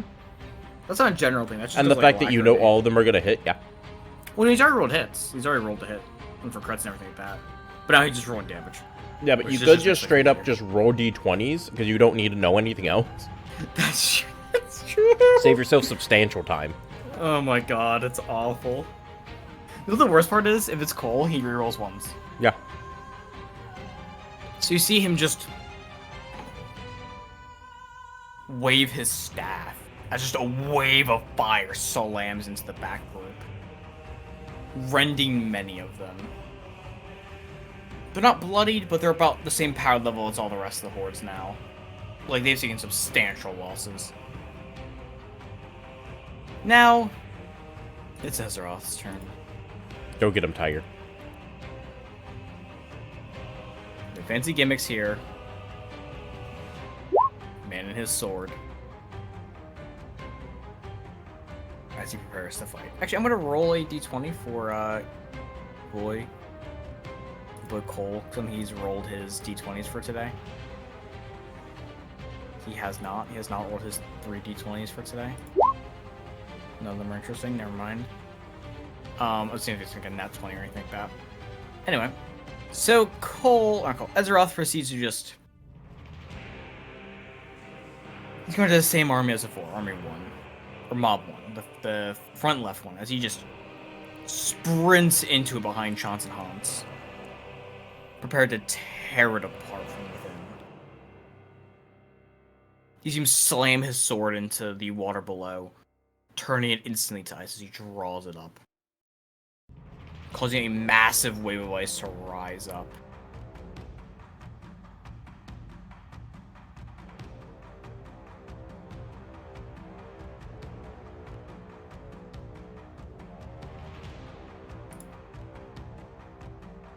Are you just having a hard time figuring out what all the damage is? I'm just cooking it all up real quick. So not many people are about to get fucking slaughtered. Because of Arthritis and all that. He does 64 damage. 64? Yep. God, my God, that's almost as much as my fucking meteor sword. But it's only to one horde, though, is the thing. It's only to one. And you see him just create this giant wall of ice, and you see him lift his hand and slam it down. As it just shatters, creating a rain of icicles just slamming to the ground, killing many more. Similar to how like war darts would work. Where there's falling sharp projectiles, piercing many of them through.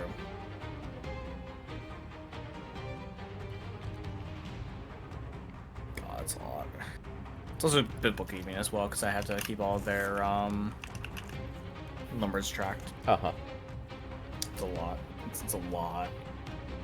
So that's his normal and fray dice, as he just cuts into them. Easily. And there you go, that's our first horde down to bloodied. Or just about there. Given that we've hit damn near 1,500 damage, that's pretty damn good. Yes. So next is their attacks. Godspeed. As they just... I'm gonna say, Cole's gonna do one more thing. You see Cole draw back the winds. Making so they can't fire at anyone, because Chons and Hans are too fast on horseback. And they're still ducking in between the winds, so they're not going to be hit by the archers. But Azeroth can, in fact, be hit by the archers.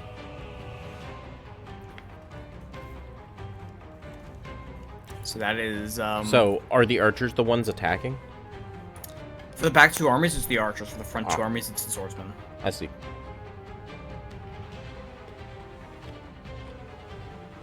That's 12 attacks.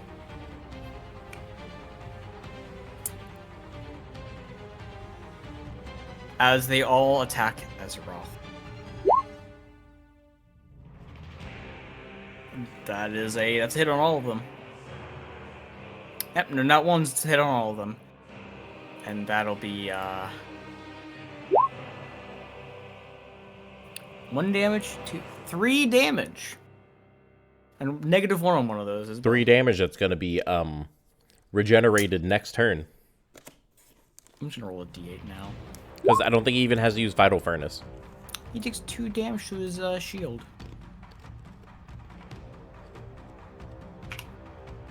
No, it's plus int. He takes 1 damage to his shield instead of 2, rather. So, 12 attack. You see just a bunch of them rush up to him, slash him with their swords. He casually blocks and parries them. A rain of arrows almost blot out the sun.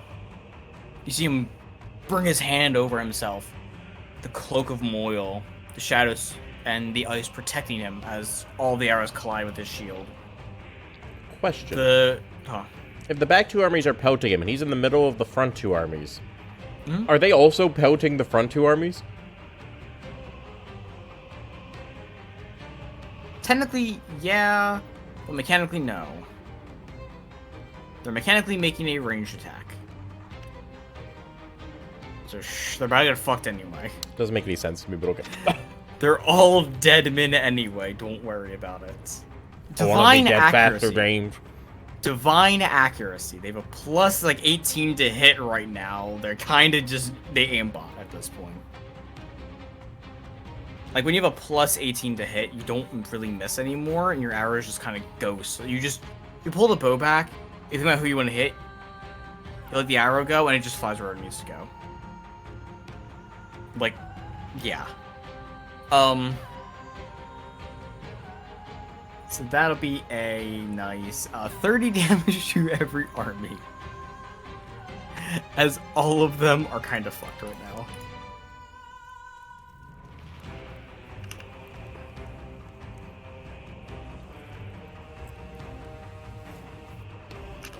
God, this is just so many fucking numbers.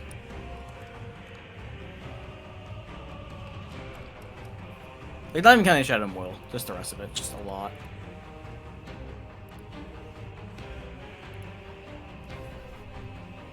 Now, the front left armor that you guys have been pelting the most is actually now underbloodied. So you see they're getting worn out. There's not a whole...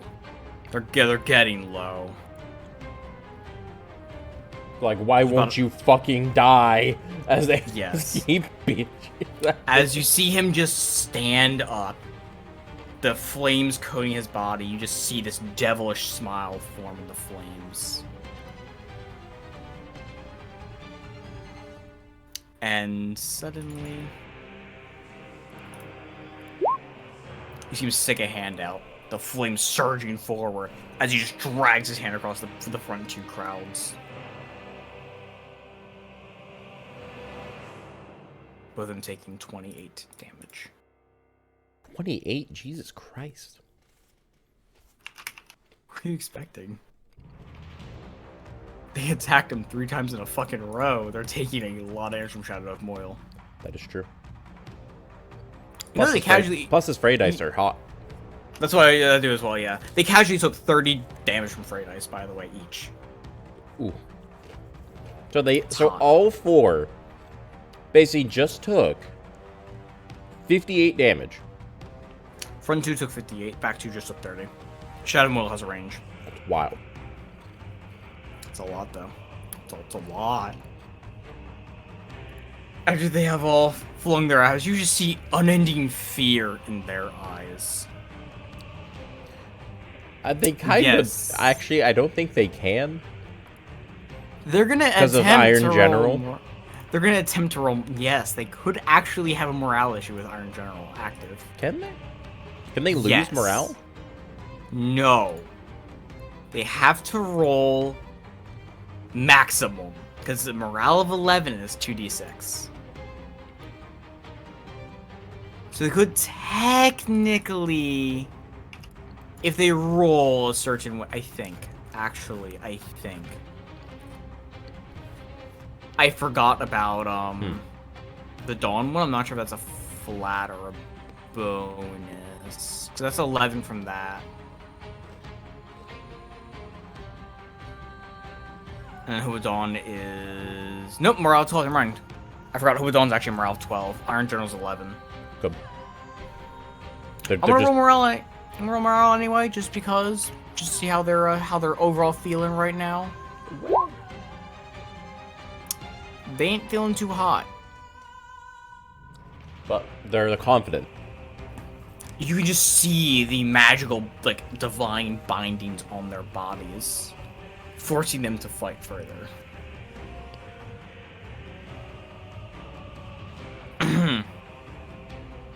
Ain't that a bit? Your turn. So. Yeah, your turn. So. Love to see it. So, what I'm going to do is...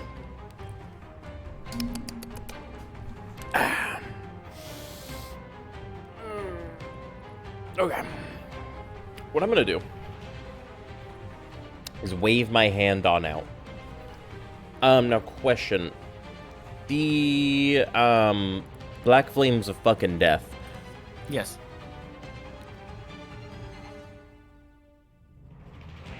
How many mobs can I target with Black Flames of Death? Does it say? No. You never told me. Or is it just all mobs within sight? Because the burn away mobs made of 1 HP is within sight. Yeah, it's plural. Oh, so you can hit the front two. Fuck yeah, alright. Wave, as I stand up from the spell sigil that is now burnt, laser cut the dirt itself into stone-like glass. as he raises his hand, waves it across the battlefield from one side of their army to the other. And as I do, they all just spontaneously catch flame as he just yells, "Black Flame!" As the spell incantation is finally completed. They all catch magically burning flame as it wraiths across their ranks, catching on to all of them. Let's go ahead and see here. That is 20, 31, 32 to both. All right. And then 16. Hold on. Now that's the other for me. 16, 48 to both. Solid I'm damage. sorry, 48 to one of them, 32 to the other. As as he coats them all in flames, he then quickly snaps his fingers as the black flames spontaneously combust as well, exploding into a brilliant blackish blue flame that erupts off of their bodies, sending the black flame away. However, killing many of them in the process. The ones that aren't as sturdy or are more damaged perish as a result. The ones of weak will Yeah. will perish quickly.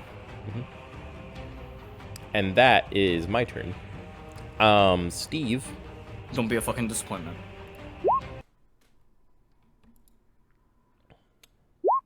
There we go. 9. There we go. It's like good shit. What the hell happened to the weird activities being weird? Anywho. So yeah. An activity real quick? No, it was just weird how it fucking did. It just paused the video for a second and just unpaused it. Yeah. Anywho, so Steve's gonna raise his hand on out as he leans forward, lunging his body towards the army as a massive torrent of lightning rips from his hands, cascading down across the army that didn't take my frayed ice, just electrocuting their front line. That is 9 damage.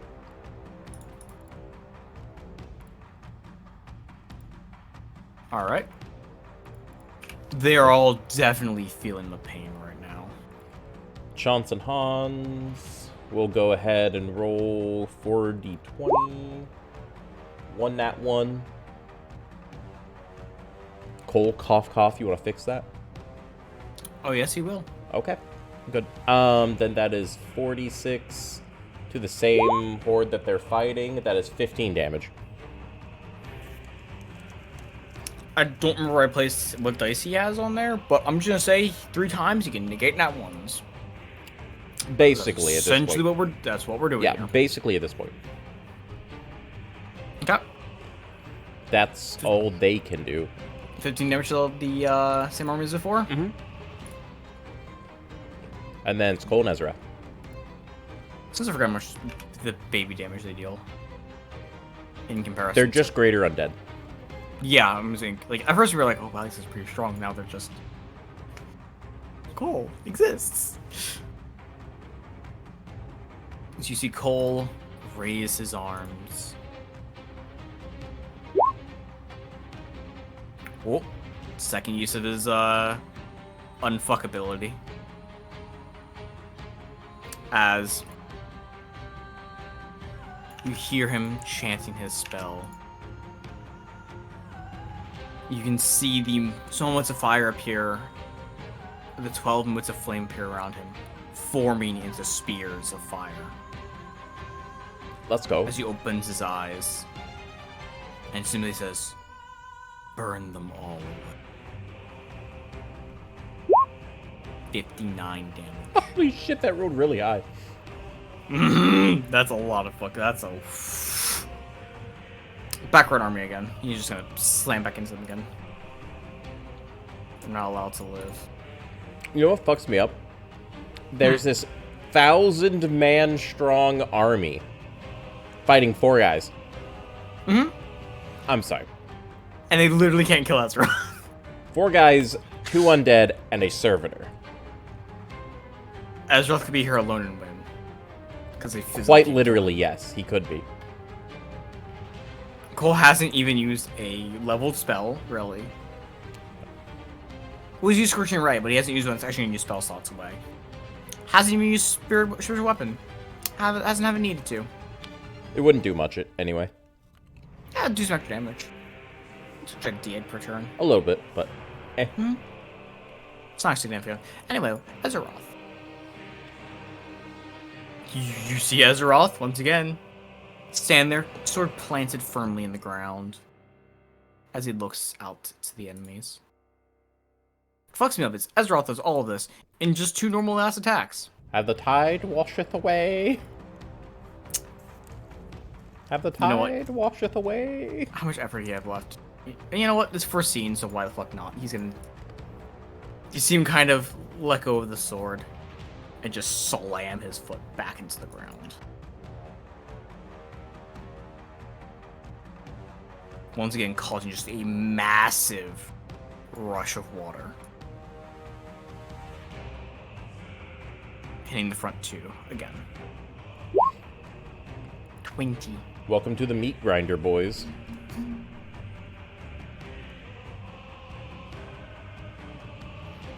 Now, is that 20 to every The front 2. the front 2? Still same range thing.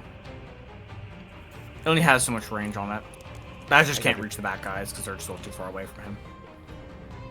And you see him stare down the second arm that he hasn't been paying too much attention to. As he just raises a hand, ice spikes flinging out of the ground, stabbing through a bunch more of them. Much to the horror of the rest of the men. Their friends being turned into icicle-themed pincushions.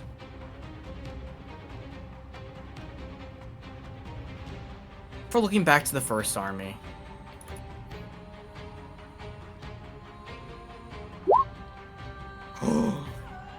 The last use of his ability Damn. to unfuck the attack. To unfuck it, yep. Wait, can't he, re-roll his own fucking rolls? He can do it to himself, yeah. He can, like, save rolls and use them later for himself or others. But he hasn't used that. No, I meant, can't Ezrath unfuck his own rolls? He gets a single target, yeah. Oh, gets single target, okay. He doesn't have that ability on him or anything, no. I see. He has the vengeance type shit on him instead. I see. So you see him just once again to the first army. 27 damage.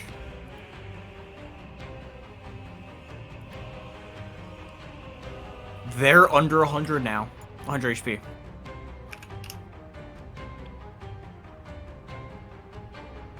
Man, under 100? Jesus. Oh, no, under 200, rather. No. They should have been under 200 to begin with. They only have... No, they have 750 each. Yeah, that's the thing I did. But yes, you see him just grab the blade with one hand and casually swing it at them. Just the sheer force of it cuts down all those in front of him. Does he kind of crack his neck? For the last ditch army, all of you are quite weak. To be fair, Azeroth, you've gotten absurdly powerful. You hear one of them yell back. We're not weak! You're just strong! Damn right. You see Ezra just kind of thinking about it. Shrugs. Puts up his other hand. And just the full open hand just gestures, come at me. As you see the fear in their eyes as the chains bind harder. As they all attempt to not fucking die. At the very least, not run away. They physically can't. 12 more attacks! What is this, a crit? I'm gonna roll that one separately. Like damage wise, I'm gonna roll that one separately.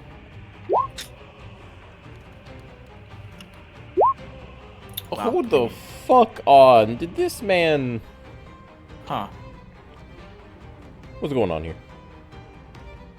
What? That's 134 damage. What's going on here? What? No, it's 12 attacks.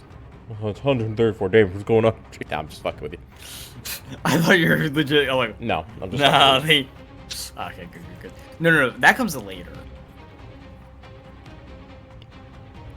I have something waiting. Don't worry. This is not the full. This is not just the only fight tonight. So that is a whopping 1, 2, 3 damage. I'm gonna just roll a d8 real quick. Doesn't fucking matter. Ezroth just...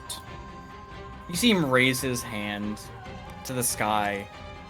The bubble shield appears around him, glowing softly blue. The arrows bounce off. Their blades do their best, but you see them just... One of their blades snaps in half. As Ezroth smiles, brings his hand down. As he uses, because the area is quite humid now from all the water and ice has been thrown around. He uses the ambient moisture in the air to form ice on them, weighing them, letting them fall to the ground to a nice bed of ice spikes, stabbing through all of those around him, with 30 damage to each horde. You know what's kind of a bitch here? The very fact that let's go ahead and put this in perspective. There's only like 60-ish of them before this attack left in that horde. Yep. And now they're not doing very well. No. Right now. They're not feeling their best. It's getting to the point where even their unbreakable will from, the whole magic thing, I don't even know if that's gonna survive, honestly. Because, like, holy shit.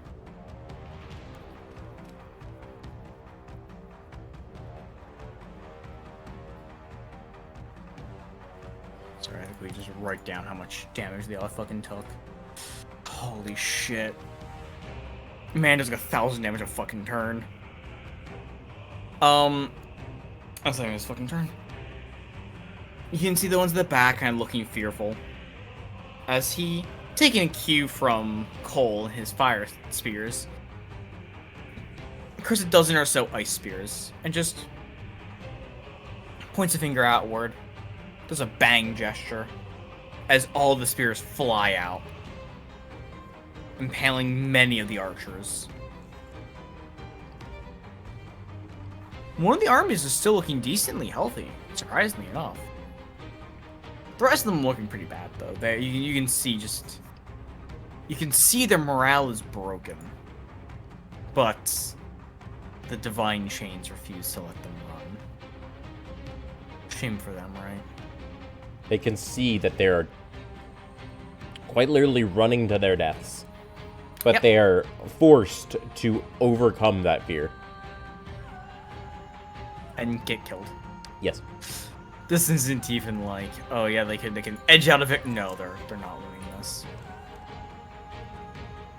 So, your turn. So, what I'm going to do is I'm going to center this between the first two hordes. Okay. Fireball. You bet your sweet ass. Go ahead and make saves. Do they fucking need to? It's up to you. I'll have, on the off chance that they make the save. 6, 10...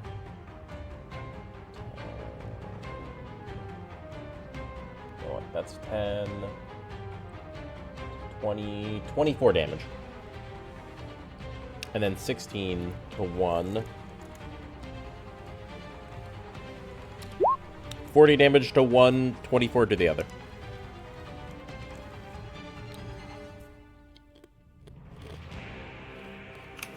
Alright. Everyone save roll for both. They fail. Nice. 24 Yeah, to they're- one, 40 to the other. As I wave... Wait, was it front or back two? Front two. Go. As I wave my hands in a circle, as I bring my hands together, sparking between them is a small sun. Before I clasp my hands together and throw my hands in front of me. As between them, a small spark then erupts into a massive explosion that racks the battlefield. And right as it does, I reach my staff upwards and then slam it back down as multiple of the corpses across the ground erupt into massive, like, pillars of jagged bone spikes as ribs jut out and fly. Spines rip out and shatter into splinters, just basically shelling, like claymoring the entire battlefield across one entire side.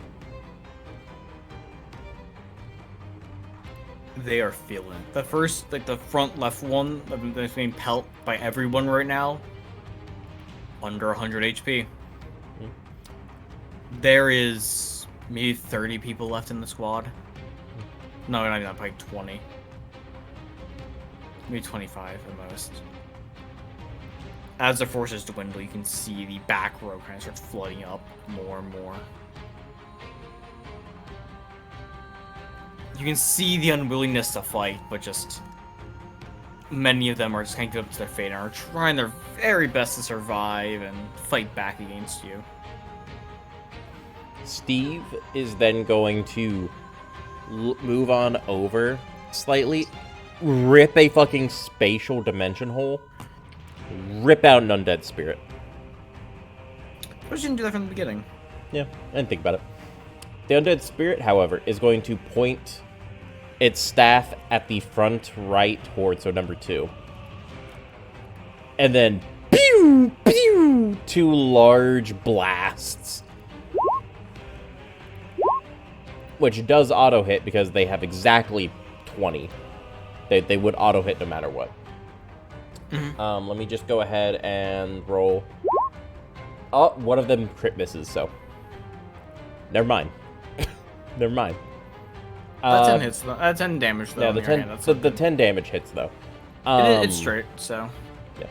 So, hey, 10 damage is just basically, it just hucks a fucking mortar of magic, and then boosh, leaves a big old crater where it lands. There is now even fewer units in their armies. As their forces thin out, you can kind of get better view of the main event of the battle between two upper gods. And you can still see them going at it. Both sides just are getting kind of tired. You can see they're just with each clash being more unforgiving than the last. Chance and Hans are doing cleanup work on the side that they've been fighting this whole time. Yep. 12 more damage. 12 more damage. Cole, Azeroth. Fuck shit. This time, Ezra's gonna go first. Raising his hand to the left squad. You see him just grip most of them with ice and just crush them to the ground as he hefts his blade. Preparing 2 attacks.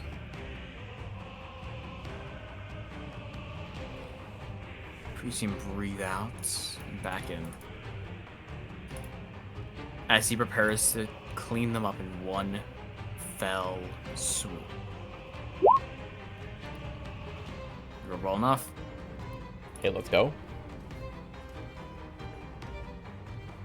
With one massive sweep of his blade, he completely clears the first army.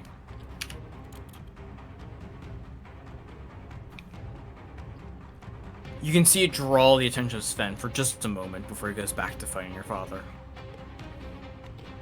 I'm sure Dad's over here just like, pay fuck attention. Bop! Send straight to the floor.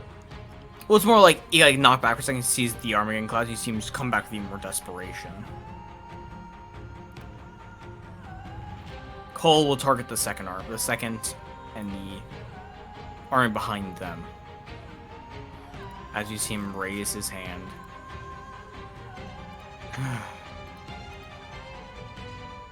You can feel Cole's power coalesce.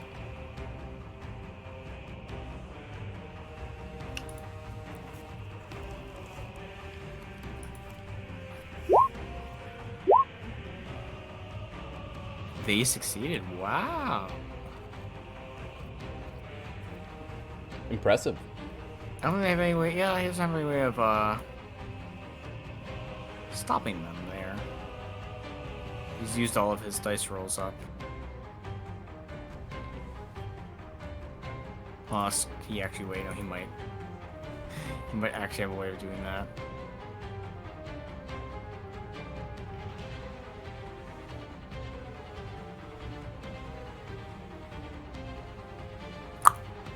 No, doesn't have that. Never mind, doesn't have that luck ability. Doesn't let you make other people re-roll their shit. I feel you. Well, I'll just roll these. He doesn't have that, sadly, though. So instead, he's gonna have to roll these two. He'll roll the attacks. Well, no. I guess I'll just roll it. Yeah, never mind. It's the two armies, so it's fine. Hey, boss. Oh, 16d6. He casts 2 fireballs at them. double cast fireball? God damn. Mm-hmm. The frontline army is going to take the full force of 59 damage.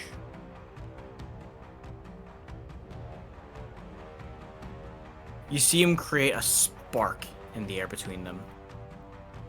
The troops' eyes kind of widen in horror. As he twists his hand, the spark turns into a ball of flame. He brings his hands out, splitting the ball into 2, for crushing both hands, as both balls of fire draw into themselves, for sparking, creating 2 massive explosions. The back army, be a little farther back, and be a bit more on guard, instead of being more offensive, were to bring their shields up a little bit, just blasting away the front.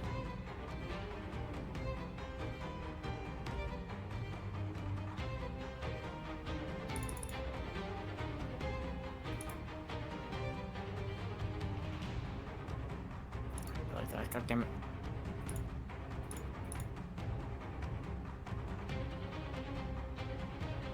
Sorry, Kakura is being, It's being hard to work with. yeah. It didn't save a result when I wanted it to. I see.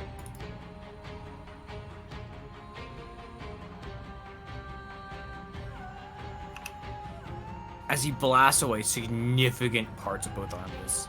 The front right army that he blasted, they're cut down, they're dwindling. A skeleton of their former force. He doesn't have any Fredos or anything like that, so yeah, he's all good now.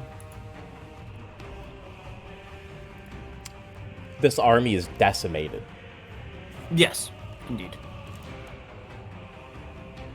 Dad must be so proud. Oh, he is. He's like my child. Like 6 months ago, you could barely fight a parasite god. Now look at you. Laying waste to entire armies. Oh my god. Man's a badass.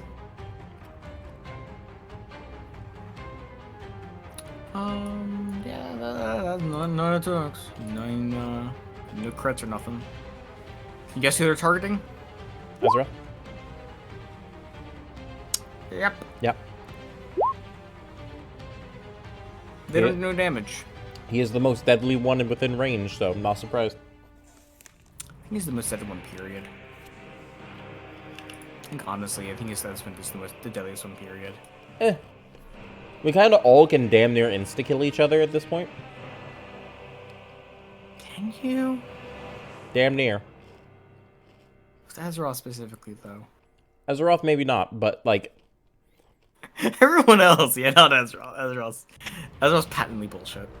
Just never, whatever you do, just never give Azeroth greater pav as a rule. If he's immune to magic too, it's gonna be a wrap. He just can't be healed. Just you gotta hit him. We gotta hit him with enough smite that he dies instantly. Literally. You'd have to turn him. You'd have to turn him to dust. No, 9 lives. See, he rejects one attack. He really? Yeah, That's right. He has that. Oh my god. He can't die. Literally, he can't die. Oh my god. You have to smite him 3 fucking times. No, 4 times. 4 times. So you'd have to use up all of his furnace power and... No, I'm sorry. You'd have to smite him twice, but it'd have to be a smite that can insta-kill him. It's an extra 20 damage to one of the front armies. From Shadow of Moil. Are the front armies, like, a couple people strong now? I mean, yeah, basically. The right one had a little more left to it, you know, just not very much. I still find it slightly humorous that I'd give the army literally 3,000 HP to make it last more than 2 rounds with you. Hey, look, it lasted.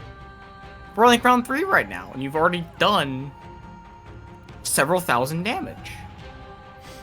We do several thousand damage, James. Yeah, I can take partial blame for this too, because I'm the one who built Azeroth. I threw Bounce out the window like 12 episodes ago. That's true. No, 11 episodes. Episode 1 was somewhat balanced, and everything after that just went terrible. Terrible balance-wise, but great fun-wise. Anyway. So you see him just raise his hand as just from the clouds around you, snow starts to fall.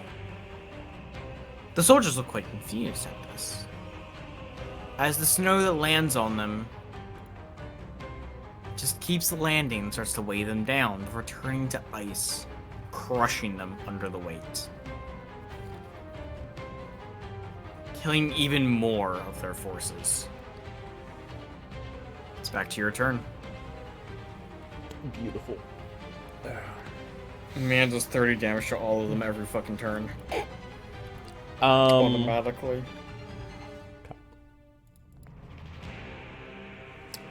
Well, you know what time it is.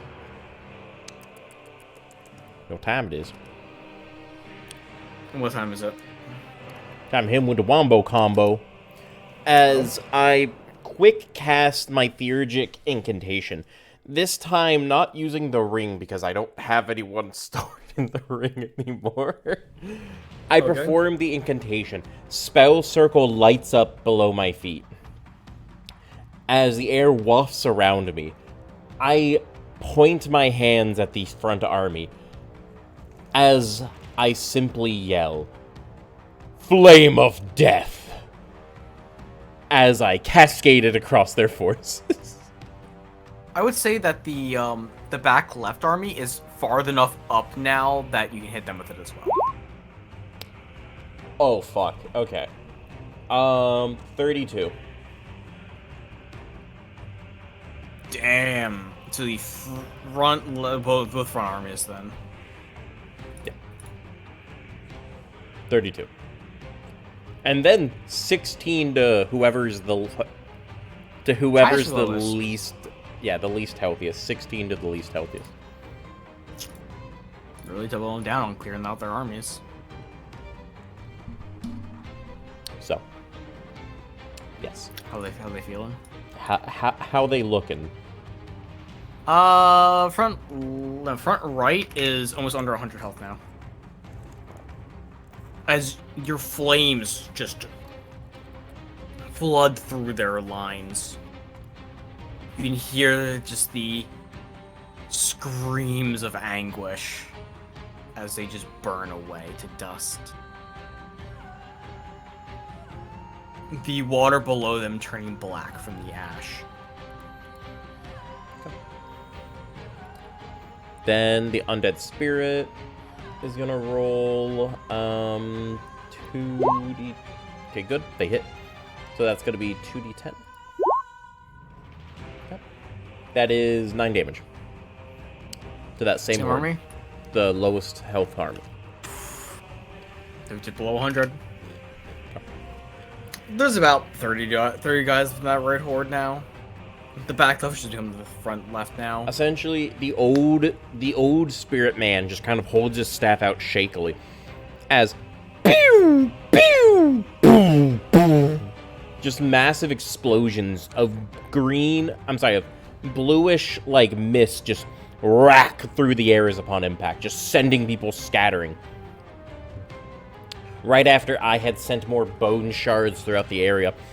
And then Steve points his hand towards the army again, conjuring forth a small ball of necrotic energy, and then pew, boom, 7 damage to the same horde. He's not being disappointed right now. Johnson Hans. Good. I'll hit. Cleanup crew on that same horde, 16 more damage. They They ride over to the right horde, their blades drawn, covered in blood, as they start cutting people down left and right. Very nice, very nice. Now it's Cole and Ezra. Cole and Ezra. Cole's gonna go first, like usual, because he's the range boy.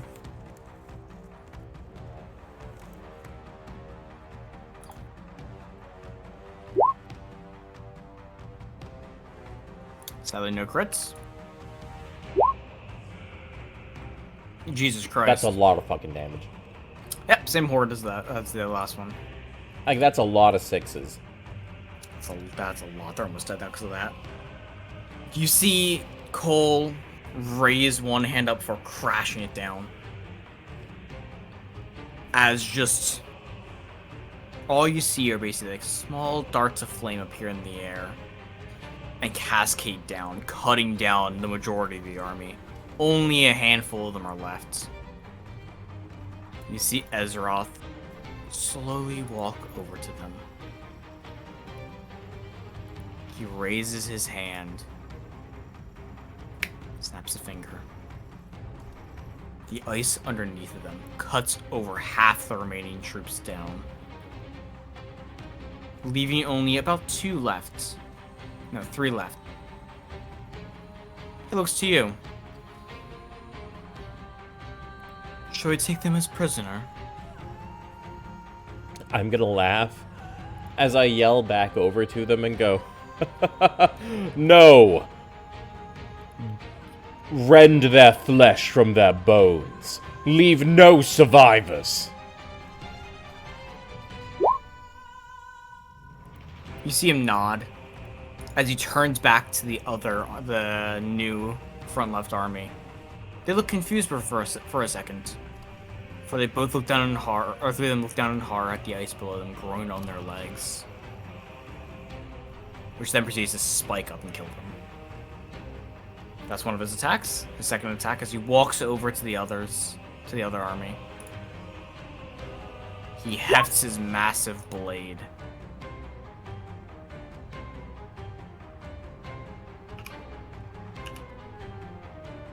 And basically just dives into them.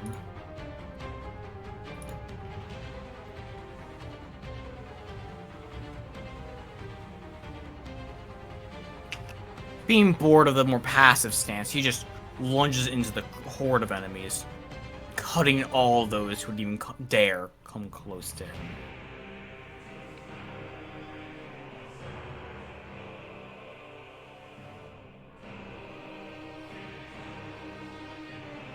That'd be the end of his turn. Now they're going to try to attack him.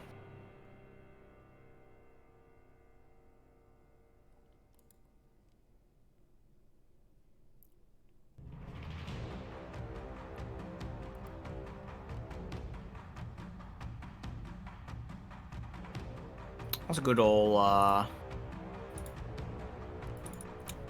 9 attacks. Come on, crit.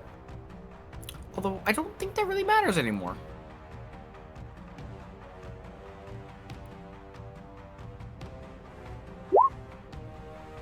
That's a whopping, what, 2 damage? You know, it's a pretty okay damage right there. Does nothing. Not at all.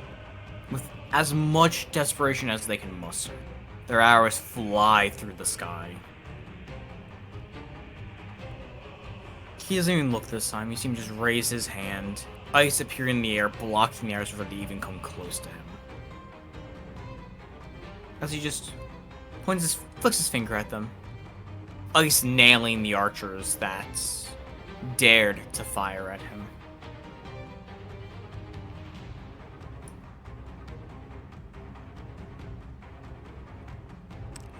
These boys gonna die real bad. Yes. We just yeah.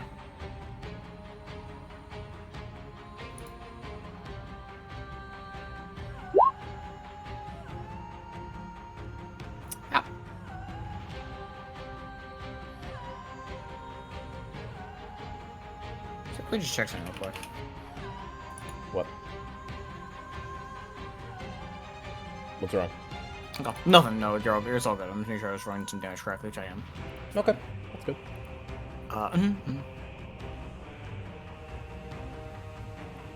You see the army of swords are trying to rush him down with their blades. They don't even make it to him. As he creates barricades of ice. Basically, spike barricades that stab all the front ones through. You see him put a foot on the barricade as he looks at the rest. Standing in fear. They're trying to block their bodies with their shields and keep their sword in hand, try not to drop it. As he just lunges a hand forward, the flames lunging out with it, burning all of those even close to the barricade.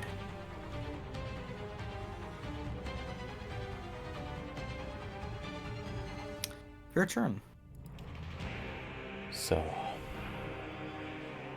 what he's gonna do is take a look through this massive army. How are these armies looking? The back armies, they're the ones left. They're both in the front now, though. Okay, so there's only 2 hordes left. Okay. 2 hordes left, and they're looking very thin. Fireball! Fireball! That is 5, 10, 15, 5, 10, 15, 20, 25, 30, 34. 34 plus 16? 34 plus 16 for one of them, 34 for the other. 50 damage on one.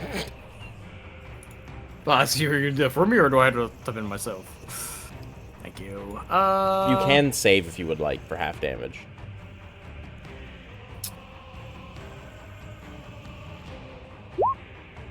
No. They could also roll that one for extra damage. That is true, they could. However, that is a lot of damage still. You know. It is a lot of it, yeah. It's a lot. So, yeah, that is... How are they looking after that? The healthier of the two has barely 100 people, like under 100 people left. Steve, 7 damage. Whoop! Straight into the weaker one. Just boosh! As another small conjuring of magic, it's yeeted into the fray, shot forth, and then explodes right after, you know, the army gets pelted with fucking shrapnel from the mountain of dead bodies on the ground, exploding around them into bone shards. Then the undead spirit. Let's go ahead and see here. Nope, that's good. And then 2d10. 9 more damage as 2 pew, pew, boom, boom, right across their ranks. With all of that, you see just the unlucky souls that get clobbered by the magic. The first bolt from Steve just pierces 2 of them through, making both of them explode in necrotic energy. The two attacks from the spirits. The first one, as it blasts through the crowd, it explodes, killing 2 more. And the last one just pierces 1 through the chest. He falls back, hand over his chest as he falls to the ground, bleeding. Chance and Hans then rush on up. Basically just moving in, moving out, moving in, moving out. Just cross any of them that are isolated. Just slash. Cut down, cut down, cut down. Just cleaving Cutting any stragglers, yeah. And it's Cole and Ezra. Finish them up. Ooh. Very Close, nice. but all good. Ooh. It's like 100 damage. It's like, hold on. That was,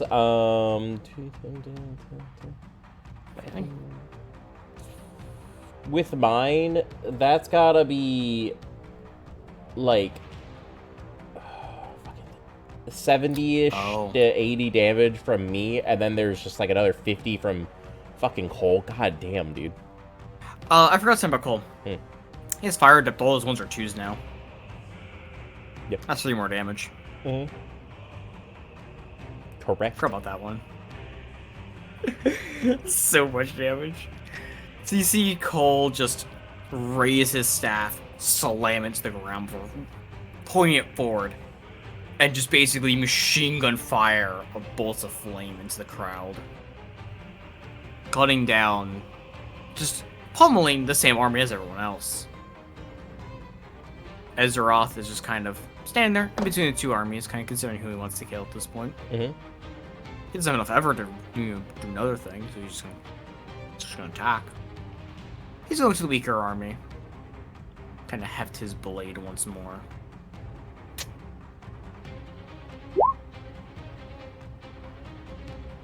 Nice. Fuck him up, Buttercup.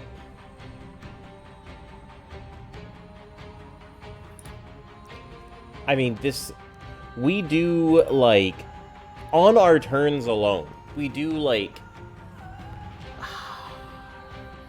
150 to 200 damage, right? Yeah. On our turn alone. Ezroth just did 64 damage. Very nice. Very juicy. So yeah, we do like 150 to 180 per round, and then there's retaliation damage. Ezroth. Which is a lot of damage. So we end up doing like 250 fucking damage per round. All this hex done, you see Ezroth just kind of spin his blade in a circle, just chopping the army in half as they prepare a counterattack against him.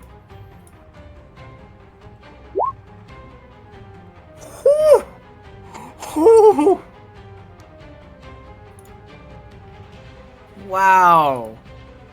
That's 2 fucking crits. They might do like 2 points of damage. Wow. That's 2, 4...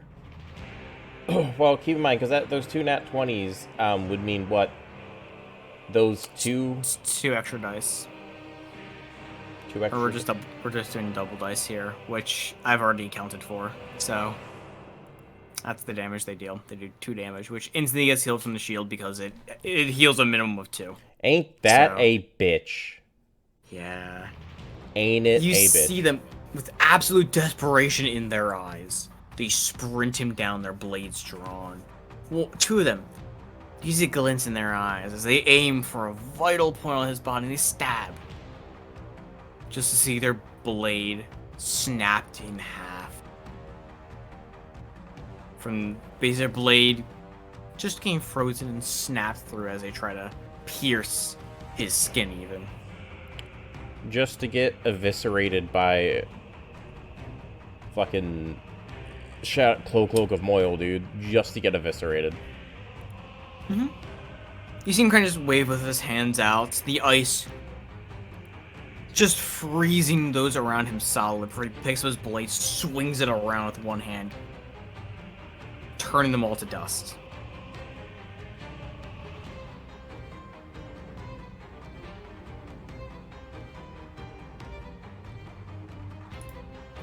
As is another 28 to both of them.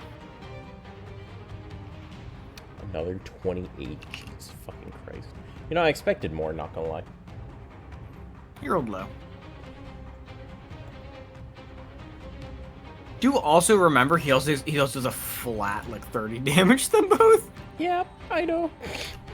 Fredius is a bitch. Here it is, yeah, because they roll he rolls max, and he can use it on worthy foes and mobs here. Plus, he has all these special fucking strifes that let him do better damage. No, here it's just the strife, shattering hand, and having the extra Fredius damage. Because it's just retribution over 3 things. Yep. So, I'm gonna ask you this.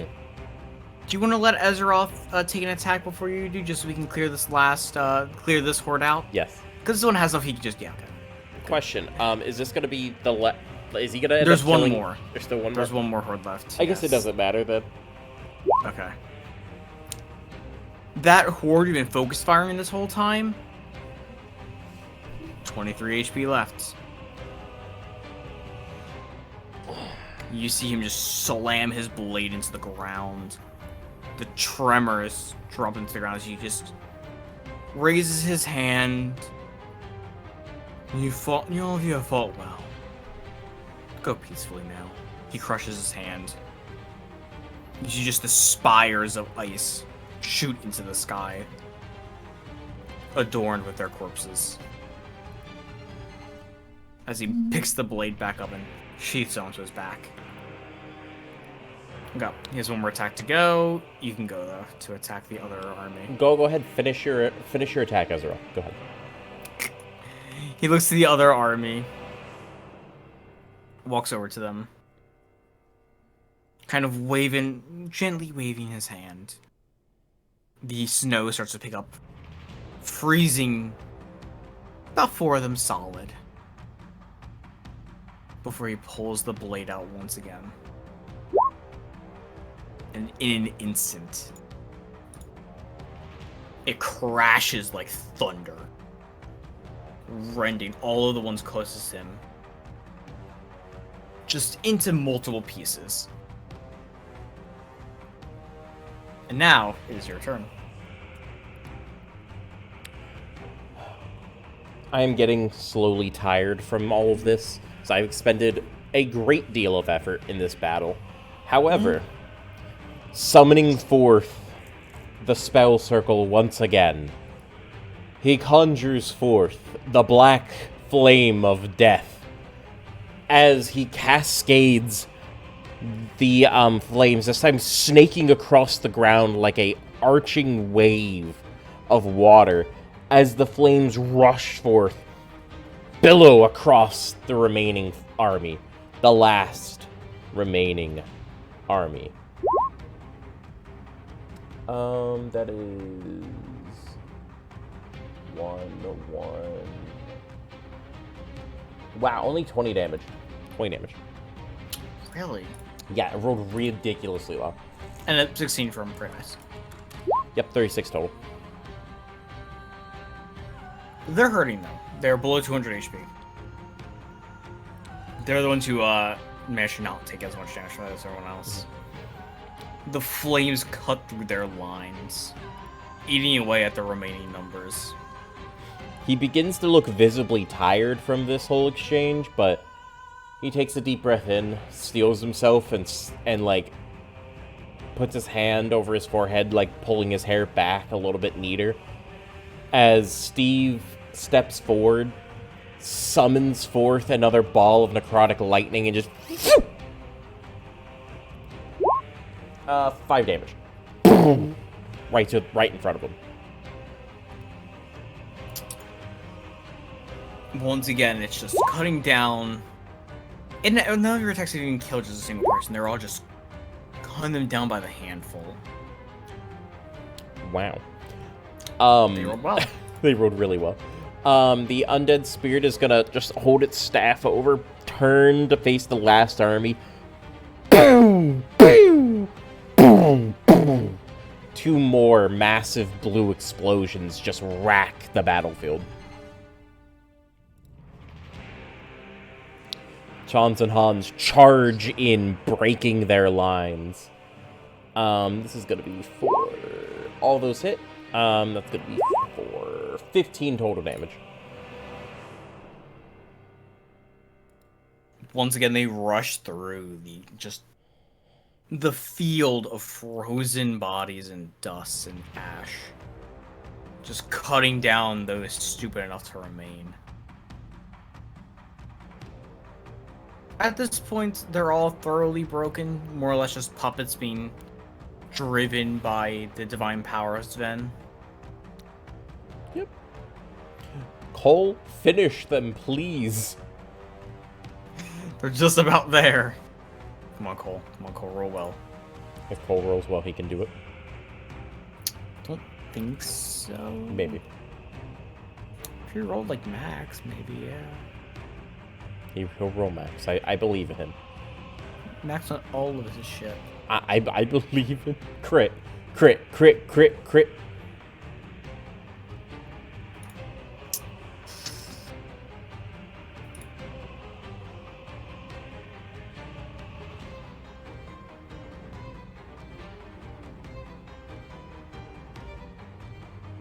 So, yeah, he doesn't exactly have a whole crazy amount of effort left or anything like that.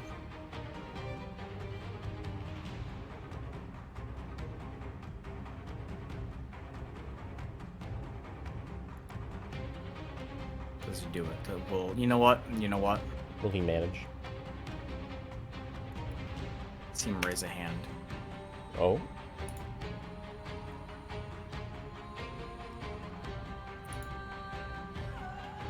Actually, no, it'll do the same amount of damage. Never mind. It was on Fire Storm, but it'll do the same damage as the airship. Oh, he's gonna make his 6 attacks.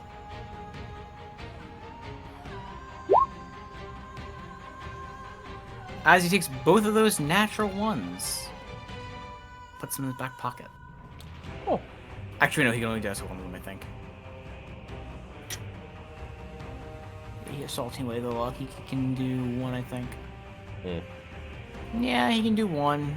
Cannot do both. He doesn't have that ability. It's fine. It's fine.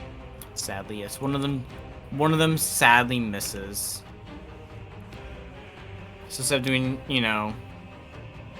12 d6, he only does 10. Sadly, it's only plus Oh 10 well. damage. Just do a lot of damage anyway. That's pretty 44. okay. It's okay. 44 is decent. It is. That's so fucking... Yeah, they're gonna die next turn at least. Well, they're gonna attack and then they're gonna die. That's what I'm saying. Ezra's gonna fucking end their existences. So you see him just raise his hands.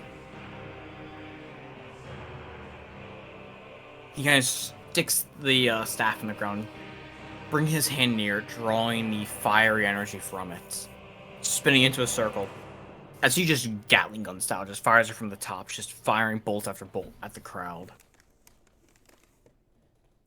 dropping many of them. Or raising a hand.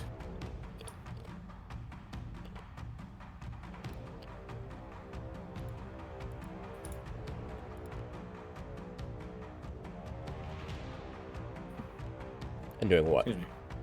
I had to burp real quick. Oh, you good. He's gonna use spiritual weapon.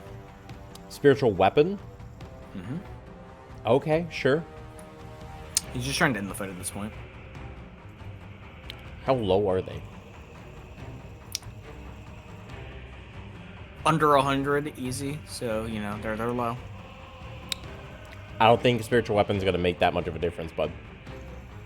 It's gonna get them lower. I guess. It's a D8, though. 6 damage. Something. It is something, I guess. 6 damage ain't much, though. Gets them a lot closer to death, though, is the thing. The numbers they're getting to at this point gets them a lot closer. Just cuts through, like, 3 people. Just whoop. Yeah, basically. They're under, like, 20 now, though. That's the thing. They're, like 20 people. Maybe 25. So, it's getting to the numbers where that actually matters. So now, it is their turn. Oh, boy. Oh, boy. That's in that one. It's one miss. That is one miss. They saved their own lives. You know what? You're not wrong, yeah. Because they can't do any fucking damage to Azeroth, that's for sure. Yeah! I literally like to think he's just holding his hand up as the shield just bink, bink, bink, bink, bink, bink, bink. All the fucking arrows off, like as if they're shooting Nerf darts. Yeah, essentially. Kind of how that's going right now. Kind of how that's going. They are extremely low now because of that. You see them you see them pull their arrows back and fire them. He just has his hands crossed as they just dink off his shield. Some of them try to rush with swords. Half their blades breaking on contact. As he just waves the hand and flash freezes those around him. Only those who manage to somewhat resist the ice immediately get burned away by the shadows of Moyle.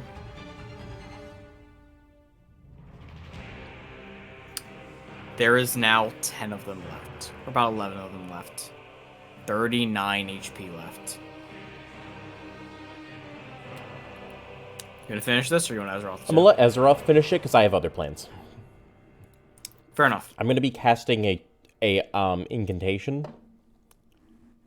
Okay. While he's doing this. Okay. He's just gonna immediately walking through just the field that, you know, all of you call. It's just the field of death. The just ice around him, freezing any of the stragglers.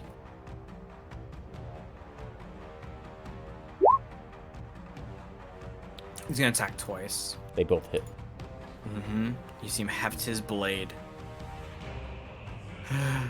As he just slams into the ground, just in basically a dash of speed, as he just clears the distance between him and the stragglers, the last archers. Sweeps through the first mass of them. Looks at the last 3. He grips the blade in one hand, points it to them, brings it back, thrusts into the center one, cutting him in half. The two next to him just get pelted with ice and frost energy, eviscerating them. And that is all 4 dead. I turn and look up at the god. Their battle is coming to a close end. I can tell. As I look up at him, as I'm taking the time while he isn't looking at me to do this incantation. As I then finish the incantation, as I look up at him, as I go, Sven! He looks to you. Your armies lay defeated. Now, as he pushes the last bit of magic out, thrusts his hand forward as he goes, Die! Far distant lance, please. Make me the save. Okay. Wait, let me just quickly check one thing real quick. I was trying to figure out what his save would be. I think it's like a fucking 4 at this point. It's a either way he's taking up to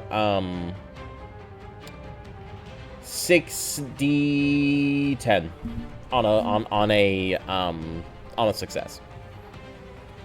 60-10 is still a lot of damage. And since that's true. Since they're both really close to death at this point, 60-10 is a lot of damage. And I wouldn't be taking that much damage anyway, because they're both really fucking close to death. Because I'm sure it's been a really close battle the entire time. Mm-hmm. Make sure it doesn't have any, Wait a minute. What? Cole has a nat 1 in his back pocket.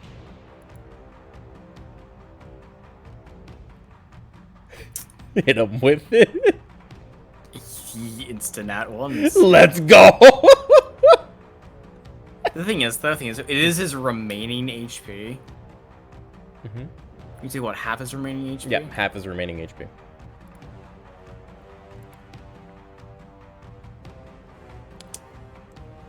How much HP do you have? 53. Put another 3 HP, please. Go to 3. Mm-hmm. Okay, that's fine. Okay, so this is what happened. Okay, so do you want to describe how Cole assists me in this? By the way, because I'll describe what happens, but if you want to... As he feels the gaze of death upon him, you see him attempt to either dodge out of the way or in some way negate the attack. Mm-hmm. As you see Cole, his eyes glow gold, and he raises his hands. Golden chains wrapping around his body, wrapping around Sven's body. As he yells, "You're not escaping this time." As I say die, and the chains wrap around him, the words of true eldritch power rush towards him as runes snake off of my hands, flying through the air, certain death coming towards him, as they immediately pierce into Sven's body, wrapping around his flesh, as his whole body appears to not change that much, except for the runes that snake across his entire body, before he immediately is electrocuted, gets set ablaze, and thousands of cuts erupt across his body. As he then instantaneously begins to shrink and compact into a very small point, almost like a black hole being warped in, as space itself wraps itself into a small point, almost daring to shred itself like the teeth of God, before violently, almost like scrunching up a towel in the middle, and then grabbing all four corners and ripping them back taut. He is eviscerated. The chains all snap violently. His body is ripped into straight up gore as he just splatters across the entire battlefield before turning into a goldish mist. I take a step forward, dimension dooring as I wave my hand up in front of me, as I walk through a slit in the air, teleporting to the ground in the middle of all this gore as it begins to rain down on top of me. I hold my arms out to both sides as I take a deep breath in, as a massive explosion of energy racks across the ground, as I instantly create a massive crater underneath me, as I pull all of that divine power directly into me like I would normally. You're not gonna let your father level up instead of you? What the fuck? This is what he wants me to do. Dad doesn't want to get stronger. He just wants to fucking learn magic. That's true. That's what my job is for. You can feel a great amount of power rush into you. And at this current level, it is too much for you to handle. So much that it's going to level you up and give you an artifact. No. I have 2 words I can get. I have 2 slots. Yeah, no, it's still... I should be able to handle this. How many words is this giving me?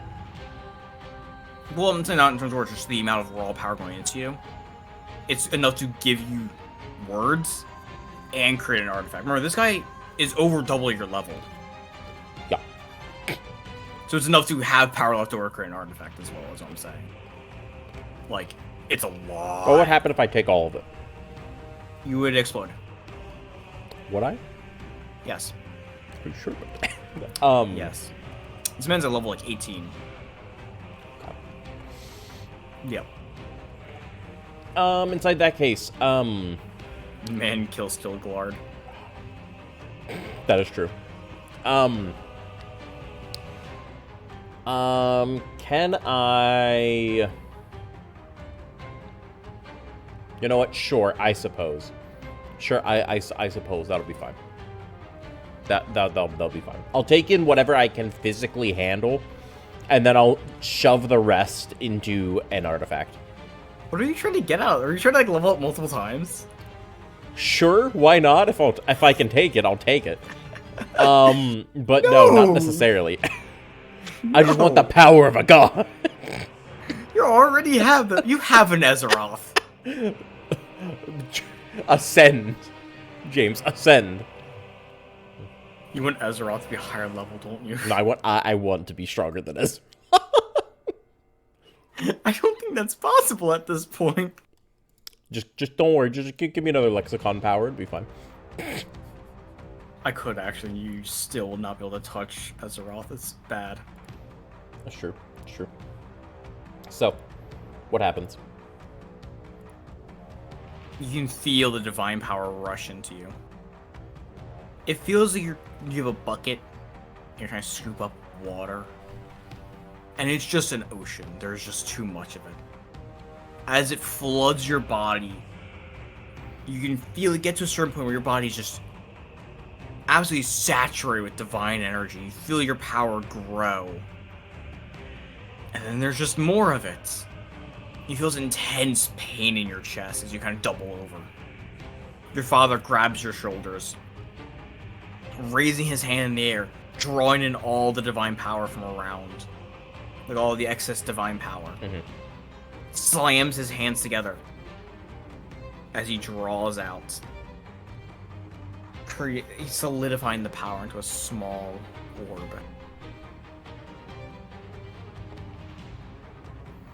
As he looks to you, Mm-hmm. he looks to the orb.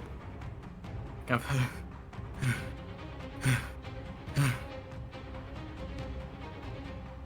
trying to absorb that much power at your level. You could have died. It was worth the risk. If you're going to do that, at least tell me first. It was kind So of, I can be prepared. spur of the moment. I apologize. Well, I must say that the Theurgy was quite well cast.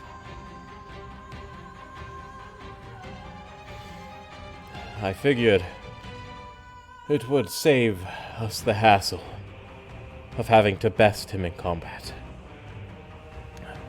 The army is destroyed, Father, and the gates lay open. The siege is at hand. As he stands upright, getting a feel for his new body. Question, do I level up twice? Think about it after the session. Okay, fair enough. You want to change Considering the how music much... level? Huh? Do you want to change the music level? Yeah. I was thinking which one of us we should do. So, prevent the comment music. The storm that lays above you, which previously just dark clouds, breaks, instead into rain. A soft rain falls upon you. Normally when you level up your body, you feel energized, right? Mm-hmm. Now you just feel fatigue. Your entire body just aches and is racked in a slight amount of pain. Mm-hmm. Your father looks to you. Excuse me. You can see the pride on his face. He looks at the city. With the army we fought, I don't believe it will find much resistance in there now. I think all those who had any trust left in their god fought us on the battlefield today.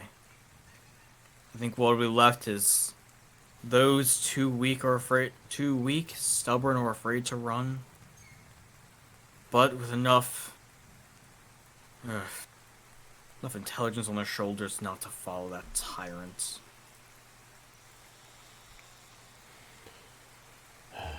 They shall be dealt with in time. The capital is ours. When the armies... Oh? Now it's time to clean up and solidify the new territory.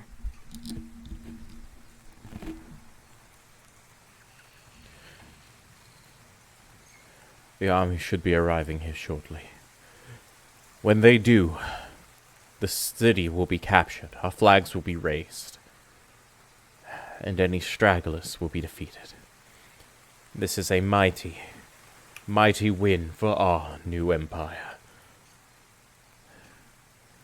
May glory reign.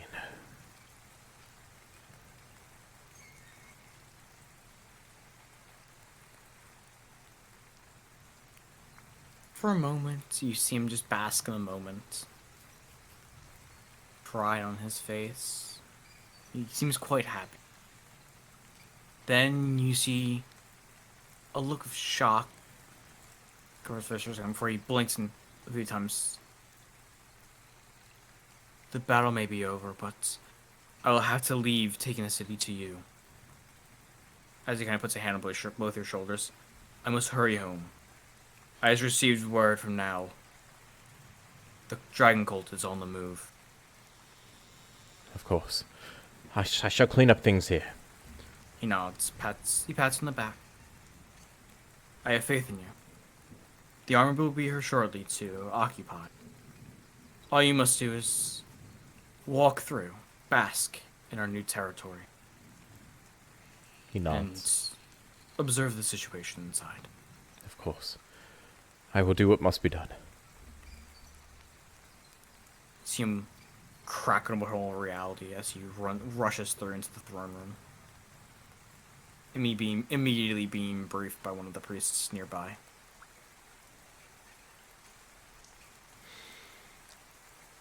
I'm going to take a look on up for a second at the sky before looking over at my other two companions. As I go, so boys, as now I'm assuming they're all like finally like within range of me. I mean, Ezra probably has walked out over here by now. Cole's been over here. So I go, so boys, it looks like we have achieved victory. Sweet, sweet victory.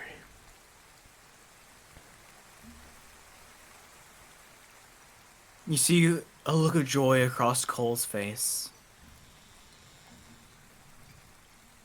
As he kind of looks to his hands back at you.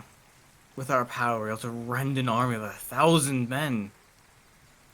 Even with our patron gone behind them. And easily, we might add. Azeroth was in the thick of it, and did not take even a single scratch. And I bursted down their doors, their gates lay asunder, their men in ruins, our undead, unmatched. And Cole, you have proven yourself as a capable archmage. Truly one to be renowned across the realm. Play back, damn it. Oh, you're fine. You see Ezra just kind of look out amongst the field. Cole kind of has a look of pride, similar to the one you may give your father. Just look of like, I'm doing well. Mm-hmm.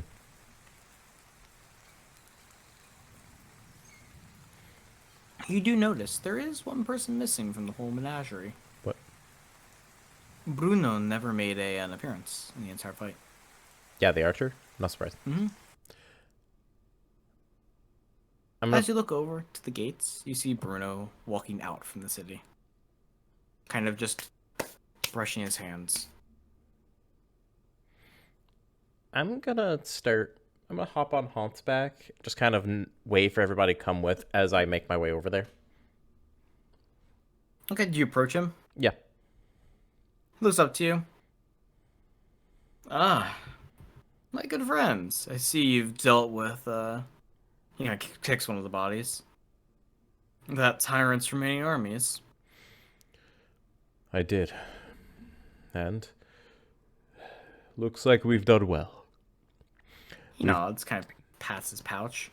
I've made quite a profit today. What did you take? Just an item or two from their vault. Don't worry, I left plenty of goodies for your theocracy. I also got any of the remaining divines to cut and run. To know that this place is a lost cause. Either with a word or two, or a little bit more, forceful tactics as he pats the bow on his back. Either way. I hope the battle was made a fair bit easier due to my help. Kinda nods to you. Well worthy of the price I took. Oh, given that you weren't on the battlefield, at least on this side, we didn't exactly feel much help there. But I suppose you keeping the other divine from sailing the battlefield, you did well.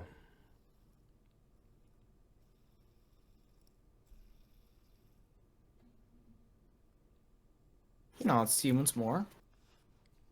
I'm telling you, I stopped a fair few divine from flooding the field. It should make your job quite a bit easier. All you had to deal with was the peasantry and their leader. Anyway, I'm going to take my leave now. He walks by you. If you ever need my help again, spread the word. It'll get to me. I'll send a message. He nods to you. Before vanishing off into the sunset. I'm gonna hold my hand on out as I perform a short incantation. As I conjure forth my far distant trumpet, trumpet of far utterance, as I summon forth the image of Robin, as I say, Robin, status report on your distance. You can see he's riding furiously on horseback. Just max speed. We should be there within a day. We're riding as fast as we can, but... the man can only ride so long. He's gonna say, try and make as much haste as possible. The capital is won. Spread the word. It should boost morale. Their god is dead. He's gonna pump his fist. I knew you could do it. We'll ride as fast as we can and spread the news on the way. He nods. He goes, see you soon, Robin. I'll be sure to tell you and the boys the tale. He gives you a grin for nodding. I look forward to it. As he then just waves, like, closes his hand and waves the fucking image away. As he looks over at Azeroth and Cole and goes, off to the throne room, I suppose. Time to go take our seat.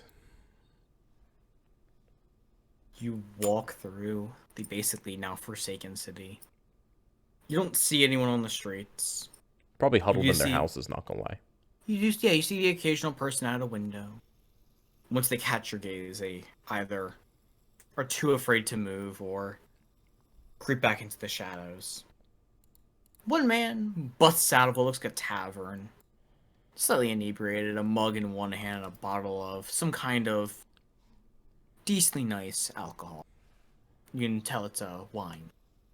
He looks to you, blinks your eyes, kind of rubs his eye with his arm, looks at you again. Huh. I don't recognize you or your men.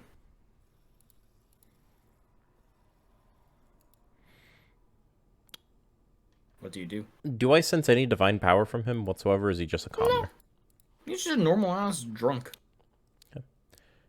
He's gonna look down at him, and he's going to cast Cause Fear directly at him. As you're about to cast a spell at him, he looks at you and goes. He sees the wall behind you broken down and goes. Squints his eyes a little. Sees like the plains of just dead bodies. Looks a few more times. Say, kill that jackass's army. Do you finish the spell? No, I'm not even gonna cast it. As I look down at him as I go, as I stop my haunts, as I take a look down at him, almost like looking at an ant, I go, go back into the tavern. As he kind of nods a few times as he kind of starts walking back into the tavern. He kind of peeks back again. Can you lower the taxes on alcohol, please? But hurriedly going back into the tavern. Trot, trot, trot, trot, trot, trot, trot. Just continues. I mean, I thought I was gonna have to drag you into the fucking throne room. I mean, at this rate, I don't have to. No. So, you ride through the city square. You can feel your bounty around you. Finally, you've obtained the city you've wanted since the very beginning. You've slayed the god that's been a thorn in your side since day 2. Literally, since day 2. So I said not day 1, I'm literally day 2. Since session 2, anyway. Yes. Finally, you arrive at the throne room.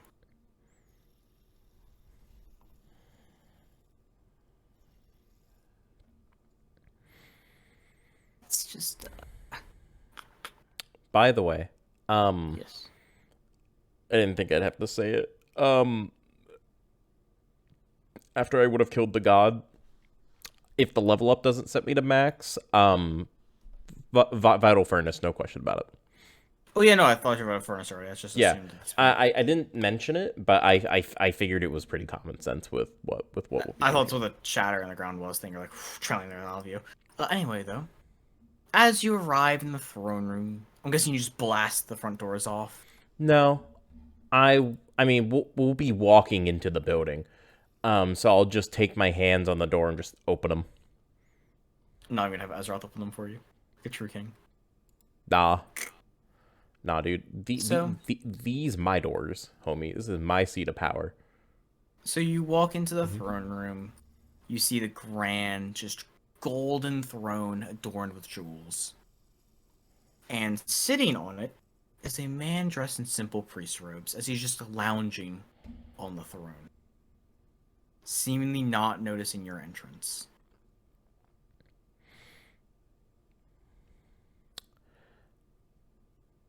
I'm gonna raise my hand and cast Shatter on the throne. As you cast Shatter and the throne... That actually is a lot of damage. Because it's 2 times the structures. So that is 11, 19, 38 damage to the throne and surrounding area. But if he fails himself, that's 19 damage. So as you do that, and you don't shatter the entire throne as it's enchanted and with many gold and many runes on its golden surface, it blasts the front and top of it. But before you can even cast it, you see him just vanish from the throne and appear in the middle of the room. As he looks mildly disturbed. As he looks at the throne and looks back at you. Now, why did you have to do that? That was such a beautiful throne after all. He's gonna immediately grab his staff as he points it in the direction of this man. He's like, "Who are you, whelp?" Who am I, you poor, Child of the dark. Are you truly worthy of knowing my name? Or who I work for? He's gonna laugh and say, I have just assisted my father in killing and absorbing the god Sven. The god who rested upon that throne. I've laid waste to his armies and pushed back his front lines, taking it directly to his home. Who dares question my authority? You hear him laugh as you feel an overbearing pressure fill the entire room. You can't even hear the sound of rainfall from outside anymore. He looks to you with the look of a predator upon seeing their prey. Who am I? You are someone, a descendant of a thorn in our side, who killed a puppet, and you think you own the world. You've barely taken your first steps.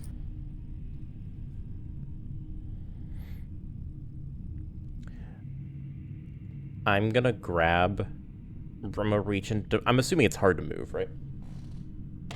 Fairly, yeah. I'm gonna reach into my bag, pull out the rod, like the rod that I've kept since like session 3. Hold it in my hand in like such a way where if I just flex my fingers, it'll snap. As I go. Even if you are stronger than me, I know those far stronger than myself. Don't you dare fuck with me, whoever you are. He looks to you. He raises his hands defensively. I'm not entirely sure what that artifact is, but I can tell it's precious to you. Also, it's intense pressure. It's not enough that's like overwhelming. It's just this man is strong. You're not sure if you could take him in a fight, kind of thing. He looks to you. But are you sure that your friend would be able to defeat me? If he can't, I know who can. And all 3 of us together would be able to. He looks to you. What? Your father? Me, my father, and my uncle. All 3 combined can take on damn near anything in these realms.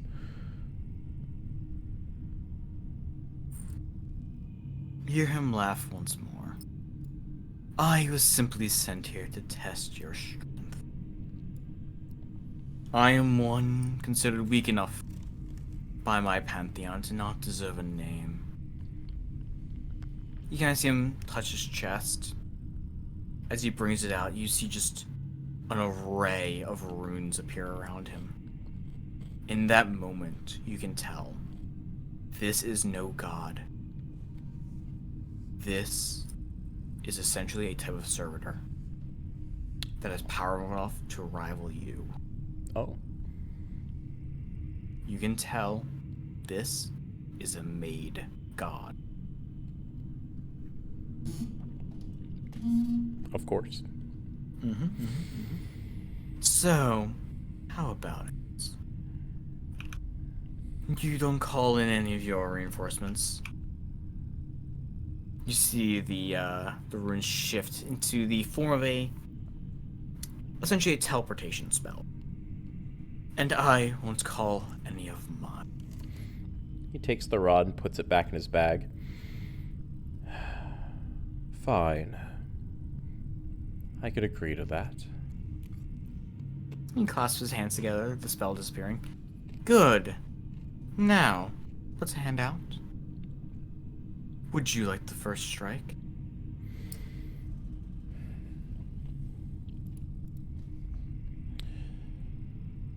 What he'll do is he will proceed to... Let's see here.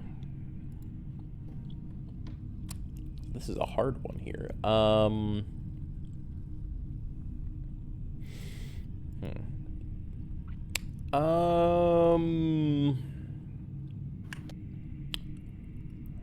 this boy's gonna be fucking tanky as hell.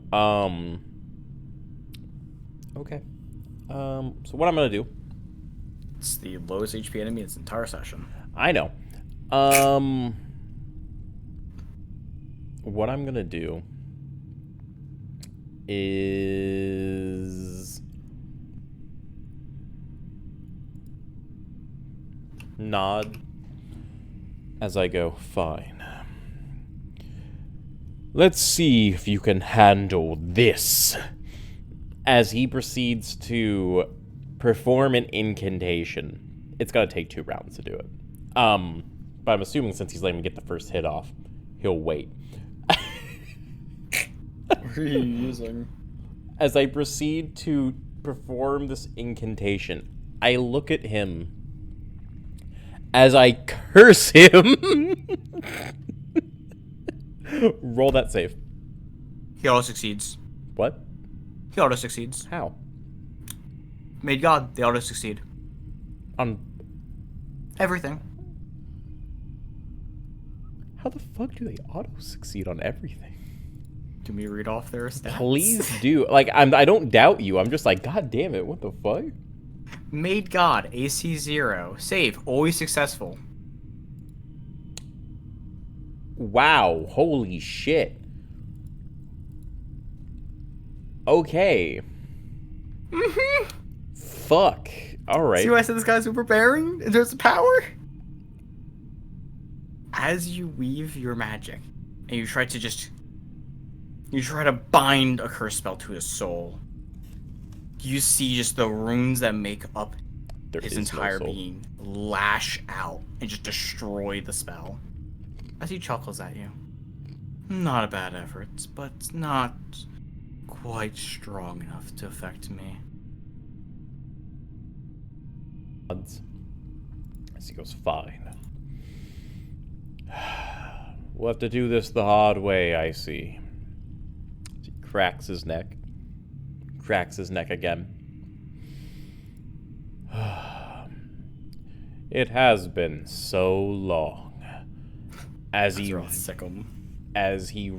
his hand to the side, shadowing his hand in divine black necrotic flame. You're about to throw hands with this man. As he goes, he raises a hand, points it at him. The wind around him picks up as a throne room stone underneath him shatters. As he simply pushes while performing the Flame of Death incantation. I hit this boy with a Flame of Death. Because it's not a save or suck. It just hits him. So, it's basically just a smite at this point. So 60 10. Whew. How the fuck? Oh, that's a 10. Okay, I see. So that's 10, 20. Actually, you know what? That's 30, 35, 35 plus 7. And I assume Frey Dice isn't, I'm assuming he's worthy, obviously. Yep. But, you know, they would so fact because of Wizard's Wrath, right? Mm-hmm. Yeah. Just, He's immune to your Frey Dice. How the fuck is he immune to my Frey Dice? Defy the Iron. It can't be an attack or a gift, but any other, like, damage thing. It basically only works on Frey Dice in terms of Godbound. Works on nothing else. It's a minor thing from Endurance. It works on nothing else but Frey Dice. I mean, It's the most nonsensical specific ability I've ever seen, and the only use I've seen for it is Frey Dice. Not technically a gift, not technically an attack. Wait, hold on. What does it do? What does it do again? Commit effort for the end of the scene. Negate one physical or instance of bodily injury. This gift can't ward off mental or spiritual damage types or magical effects that would normally provoke a spirit save. This one? No, it wasn't that one. It was harder than this, rather. Become immune to one physical, peril, or special attack as long as the effort remains committed. You can adapt to weapon, gifts, or spells, but you can adjust to become immune to a dragon's breath or basilisk's gaze or beast's poison or volcano's Yeah, that wouldn't affect. caldera. That would not affect. Would it not? Nope. Because wizards... What kind of special attack? No, it's not a special attack. Free dice is just your passive attacking. Plus, either way, I get a gift that lets me attack him with it. Yeah, but it's not a gift attack. That's just modifying your free dice. Yeah, but it's not just like a natural attack, because it's the way it's worded gives you benefits based on like natural Either attack. way, he's already using Unbreakable this turn. Which, I mean, is immune to all damage. Damn. Well, okay. Well, he takes no damage regardless, so fuck it. Yeah. So I coat him in flames, and then what essentially happens is then afterwards I snap my fingers and boom, the blue flame explosion as well. He is just standing there on his little bit of ground as all the ground around him is just dug into. He still stands there kind of looking at his hands. Looks back up at you and goes, "Your magic is quite powerful. Interesting. Keep attacking me like that and I might be worn out." Go get him. As he runs forward. Roll me dex, because that was just, surprise round attack. He gave you the first attack, I know. not the first turn. Yep. Okay. Plus, doesn't he have to use Indomitable on his turn at this point? So, doesn't he have to use Indomitable on his turn for this? Now. Unbreakable. Or Unbreakable. Yeah. Yeah, he does. He would have to use it again. It's an instant, but he would have to use it again. Okay. And would he be able to do it on my turn? It's an instant. You can do it whenever he wants. Okay, I see. But it would just actually 2 hit until his turn. But I gave him a very limited amount of effort. Question. So he's just not- Does that make it so like he's invincible until his turn? Mm-hmm. Okay, I see. Okay. I'm going to, as I'm rushing up to him, what I'm going to do is I'm going to snap my fingers as Fireball erupts around him, as I then close the distance. Okay, he takes half damage. Oh, he is going to take damage? Okay. He's not using it again. Yeah. So that is... Actually, he hasn't gone technically, but I'm going to leave it up to be fine. Okay. Just for the surprise round thing. So, that is a grand total of... So, he wouldn't take straight damage. So, that would be 1... 11. Minimum of 1... 1. That would all be 1. So, 1, 2, 3, 4, 5, 6, 7, 8. 8 damage. So, 4. I'm sorry, it's 8 damage total. You can't half a 1. Oh, I have the whole thing and halving it. No. You'd have the dice individually, because remember, it's not straight damage. It would be, normal. Yeah. So that's 8 damage total, and then an additional 4 from Frey dice. As fucking Fireball, boom! Then I rush through the flames, and immediately throw my hand in front of his face, as a massive whoosh of concussive blast just thrashes his head. So it's 4 from Frey dice, correct? Yep. And how much was it from Fireball? 8. So 12 total. So 3 and 7, got it. Laughs in fear, no steel. Fair enough. But yeah, that's my turn. Steve's turn. Yeah, that is a grand total of 6 damage, as Steve just kind of pew, boosh, a small energy ball, just chromatic orb, just bang right across his chest. It slams in your chest. You kind of feel him knocks back slightly, but he's still just standing there, mostly unmoving. Kind of taking in your attacks and seeing their general power. Then the undead spirit is going to do his damnedest here. His darn best. His fucking darn best. So his AC is what, 0? Mm-hmm.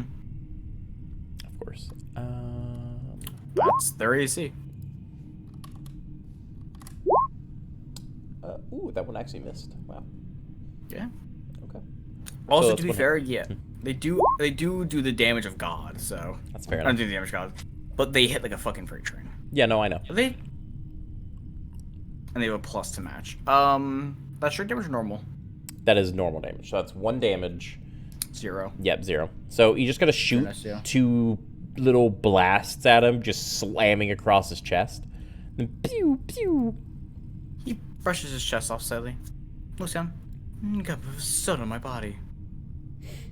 Johnson Hans are gonna charge in.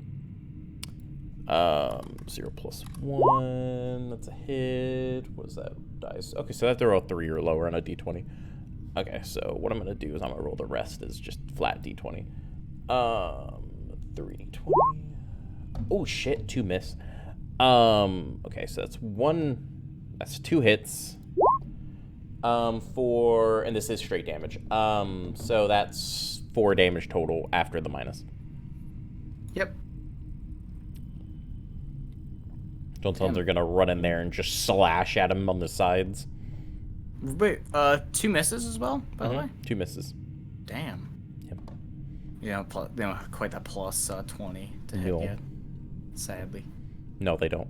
It's Cole's turn though. It's fucking When Cole's turn. they slash out his body, they can feel it feels you're trying to slash a steel wall. Cole does his very fucking best to hit him. Cole, I do believe he actually has a plus 20 hit though. Does he have a plus 20 to hit? I think so.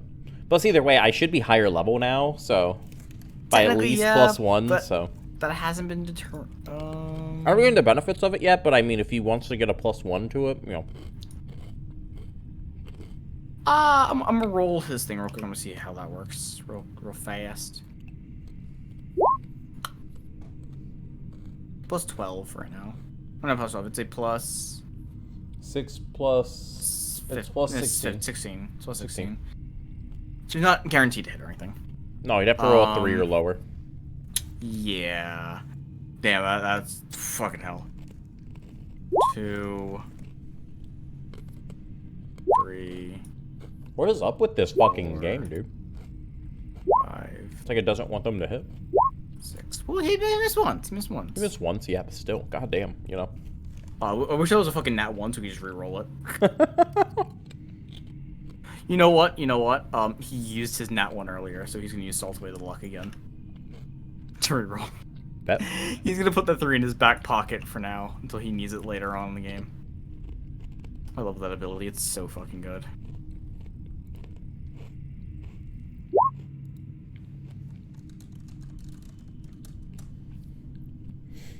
Oh, yeah. It's another miss.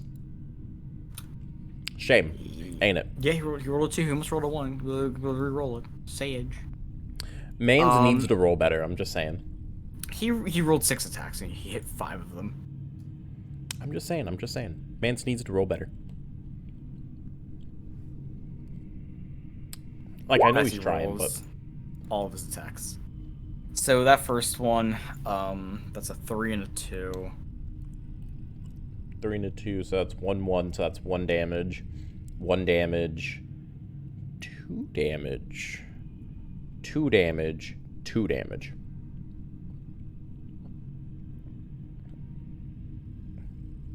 I'm sorry, hold on.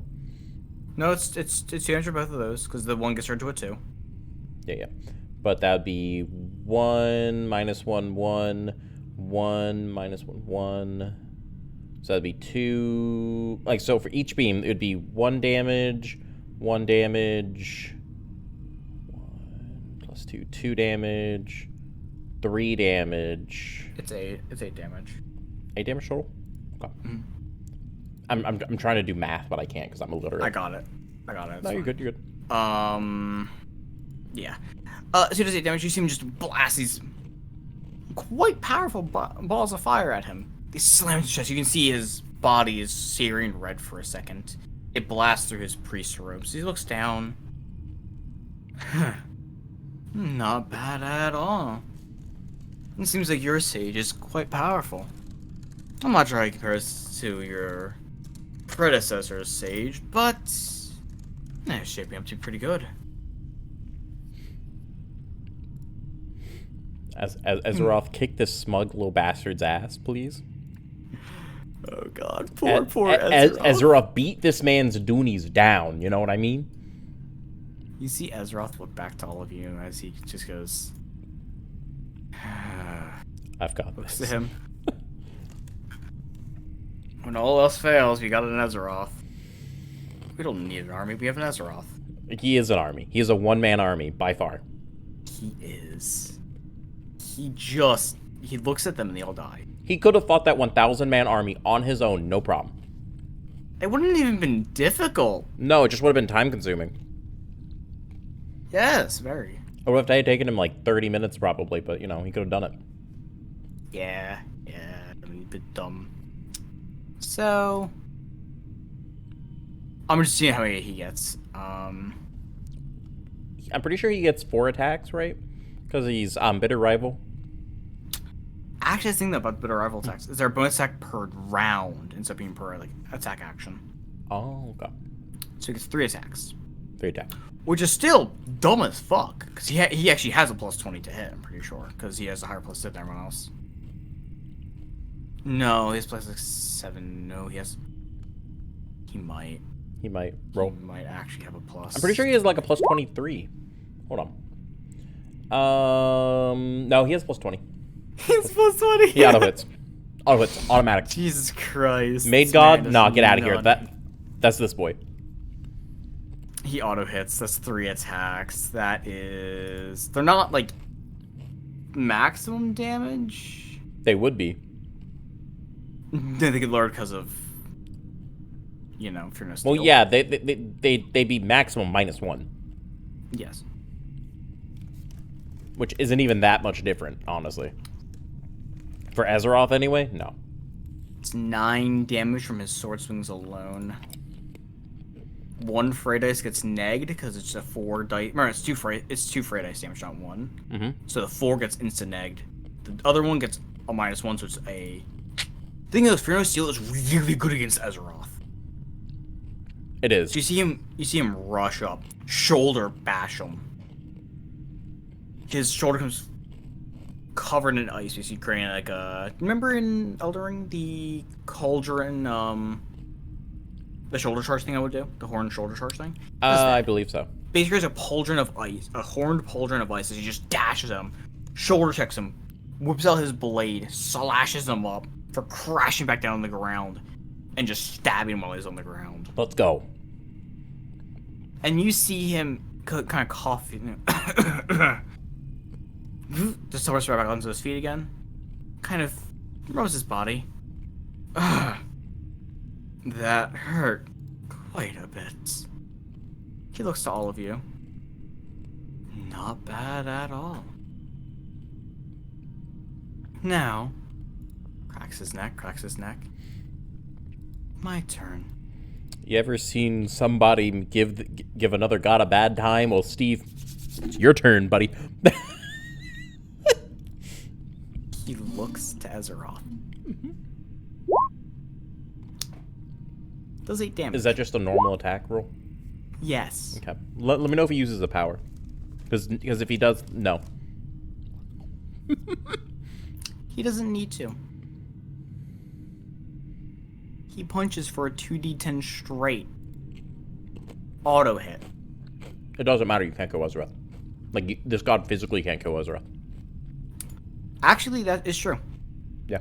He doesn't have any offensive powers. No. He's not here to kill Azeroth. He's not here to kill any of you. He's here to knock you down a peg. Knock down a peg these nuts. Bro, Azeroth's gonna beat this. I could let him 1v1 Azeroth, and Azeroth would win. 3, So that's 6 attacks at 2d10 each. He gets 6 attacks? Yes, 2 attacks, 3 actions. All of them 2d10 straight auto hit. Oh my god. So what was that? He's fine, though. Azeroth can't die, but he can still be incapacitated is the thing. Undying stops you from dying, not from being mauled. Yeah, but remember every time you ever had us fight someone who had Undying, they stayed standing.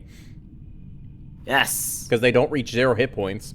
They didn't really attack back, though. They kind of just existed there, or like got mauled, until you realized they had Undying, and you smacked them with something afterwards. Well, yeah, They but he slowly- could just fucking use Vital Furnace and come right back.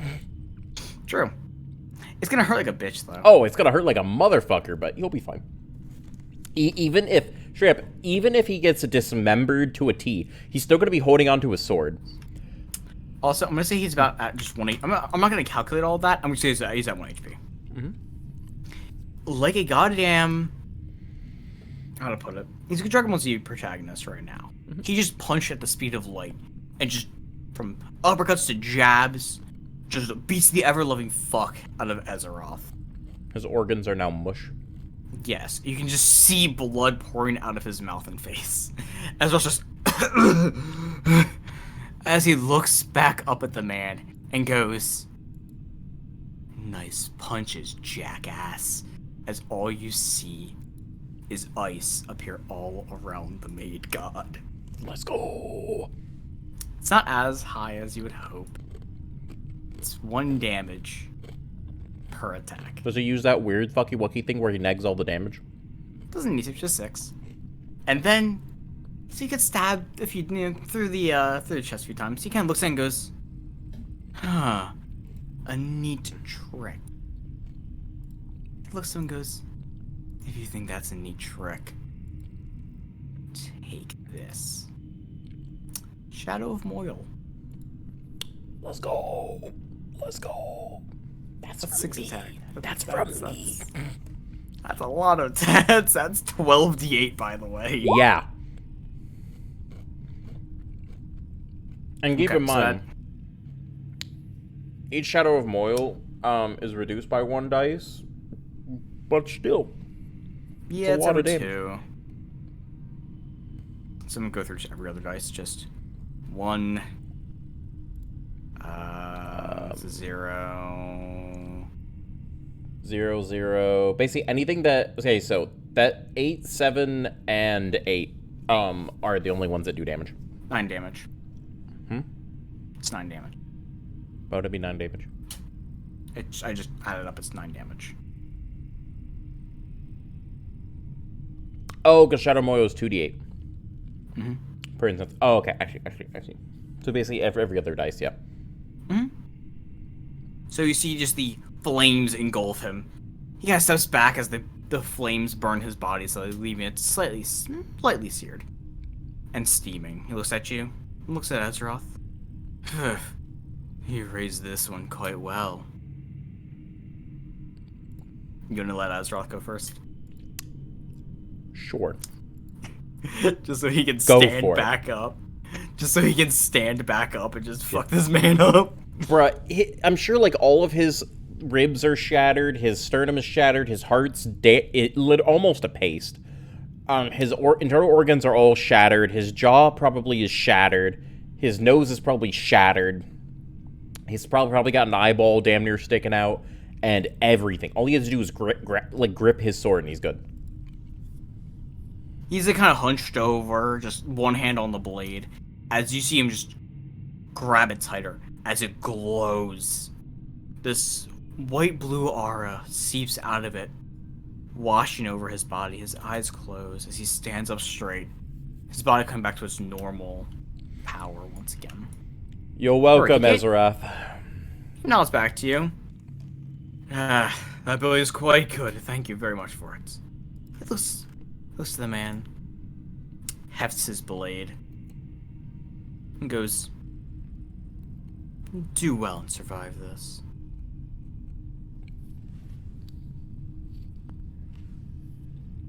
Fuck him up. He has 1 effort free, by the way, just because he doesn't need to use his advantage ability anymore, just because it's wholly unnecessary. So now he's going to smite and attack twice. Let's go. Let's go. Smite and attack twice. Let's go. Mm-hmm. That smite's gonna do. That smite straight damage. That's pretty good. It's the only thing that'll do straight damage, yeah. Yeah. Black Flame does straight damage too, but it's just like. Oh, it's a shame he rolled low for that shit. Ooh, he did roll really low. 14 damage though, ain't bad. 13 damage. You see him just grip the sword. It glows like the leftover energy from Vital Furnace. He swings it forward. He catches the blade with his hand, but you see the ice just freeze the Maid God's entire arm. He kind of looks like he furrows his brow, just. Huh? As Rolf brings the sword back, wrenching it from his hands, slamming the sword down.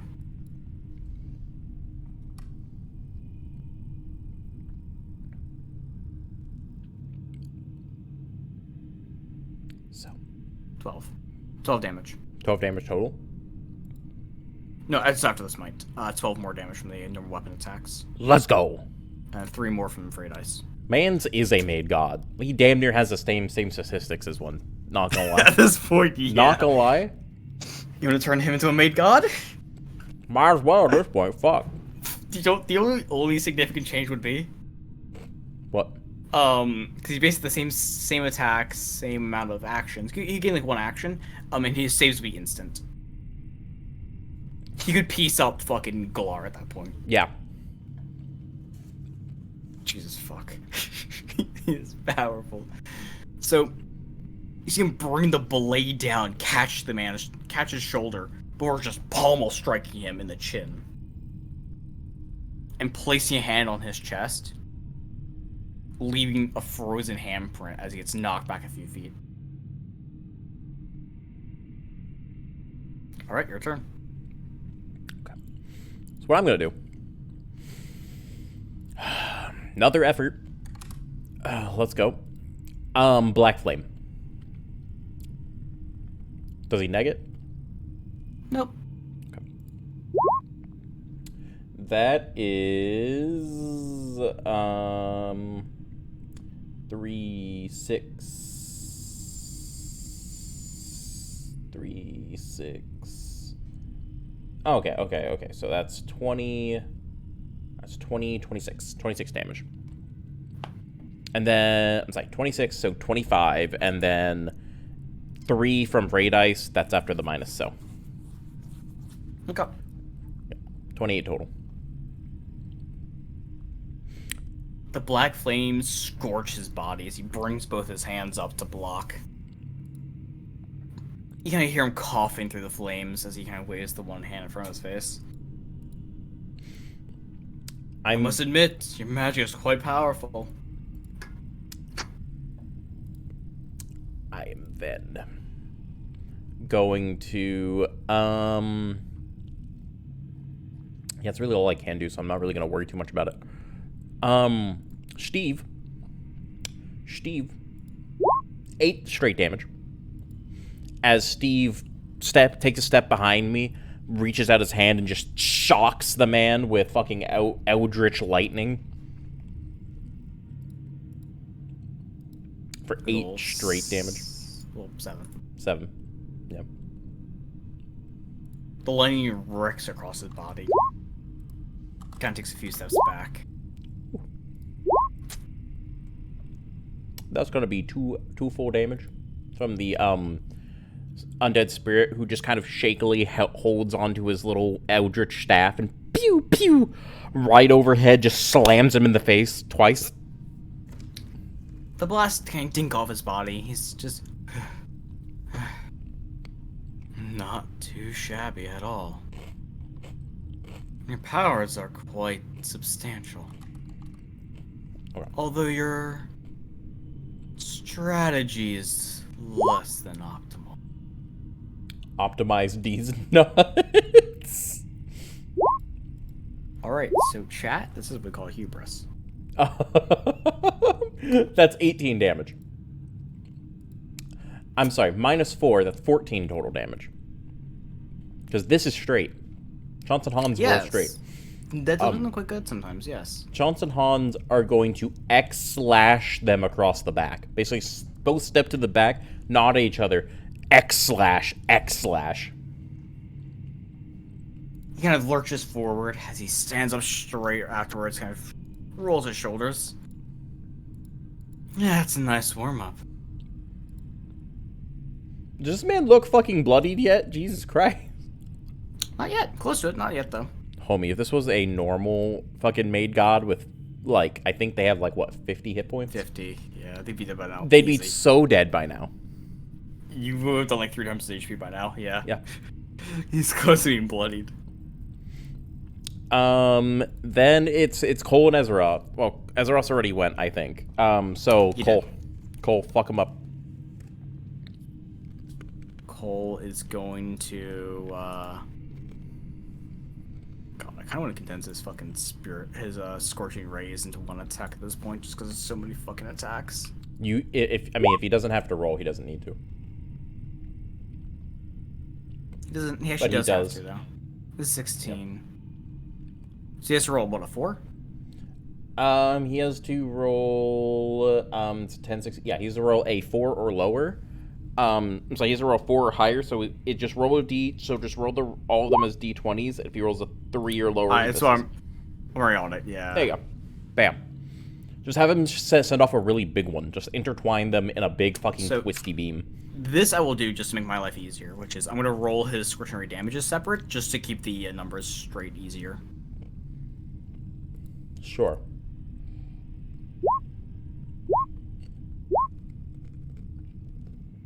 See, it's a lot easier. So 1, 2,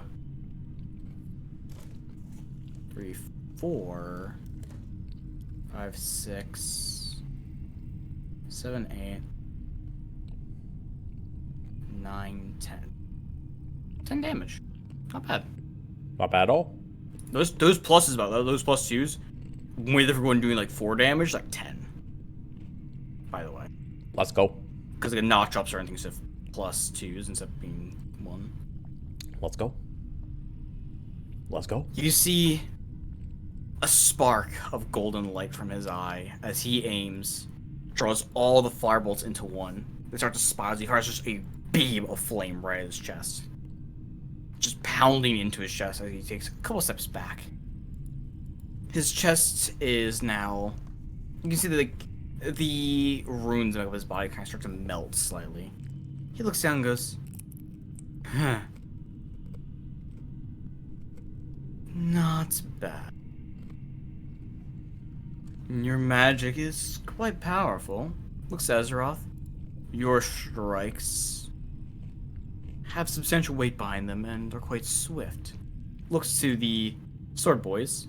Your coordination is nearly perfect.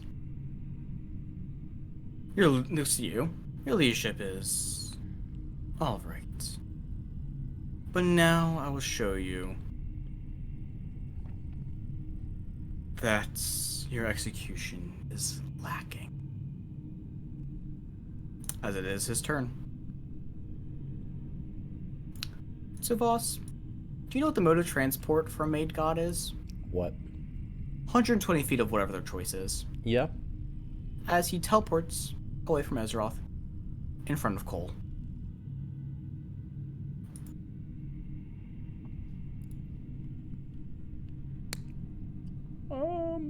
I don't have anything for this. You see, Cole's eyes just shrink. He's oh fuck. The first strike. You see him slam his fist down. You see the barrier start to crack.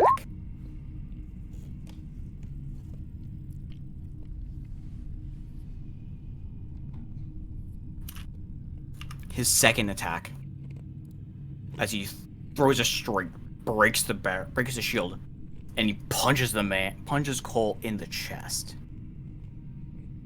You see Cole just cough up blood as he kind of takes a few steps back.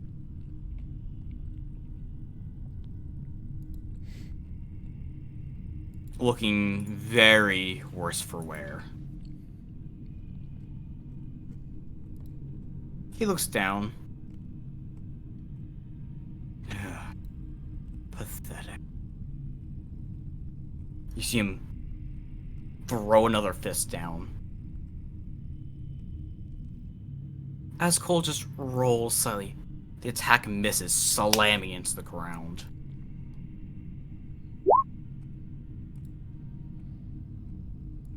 Nine lives. And he throws one more attack. You see him slam his hand into the ground. Cole isn't dead, but he is making death saves.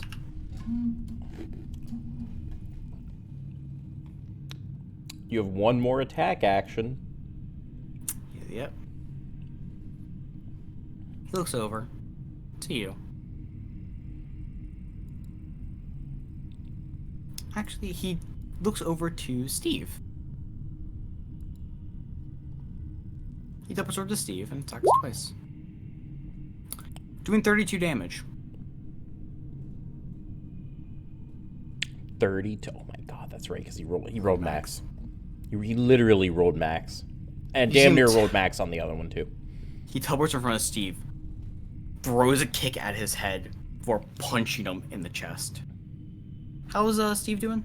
He has 24 hit points total. So he's just about dead. No, he's destroyed. Oh, you said 24 health, right? 24. That's 32. Yes, yeah, you did 32. I thought that was a 12 second one. So, you see him punch Steve back. You see the runes shatter. The runes across, basically what makes Steve's soul shatter as he slams against the wall, lifeless. He looks at you, and he goes, and now the fun begins. As he touches his chest, a faint glow washes over his body as he uses Vital Furnace.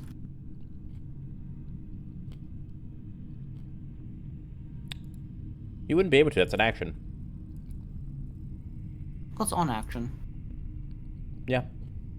Like on turn, not action. Oh, no, it is on turn. Damn it. No, it is on turn. Yeah, you're right.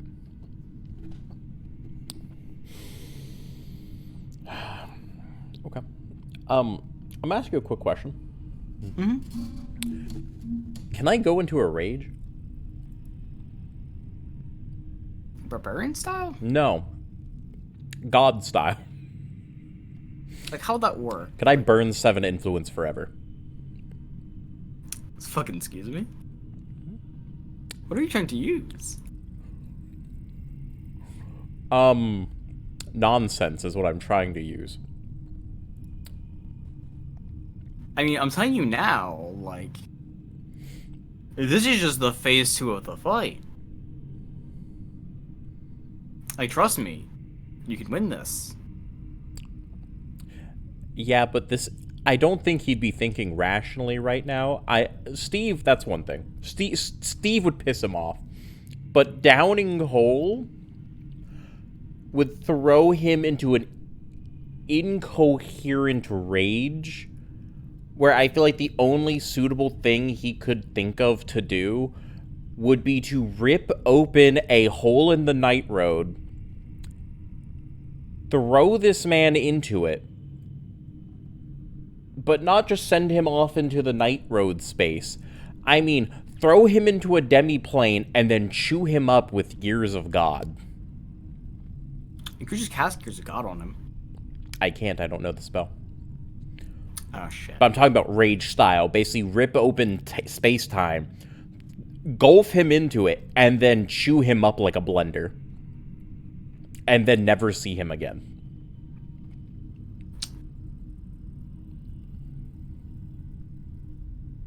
As a spectacular show. That's... Here's an artifact that gives it to him.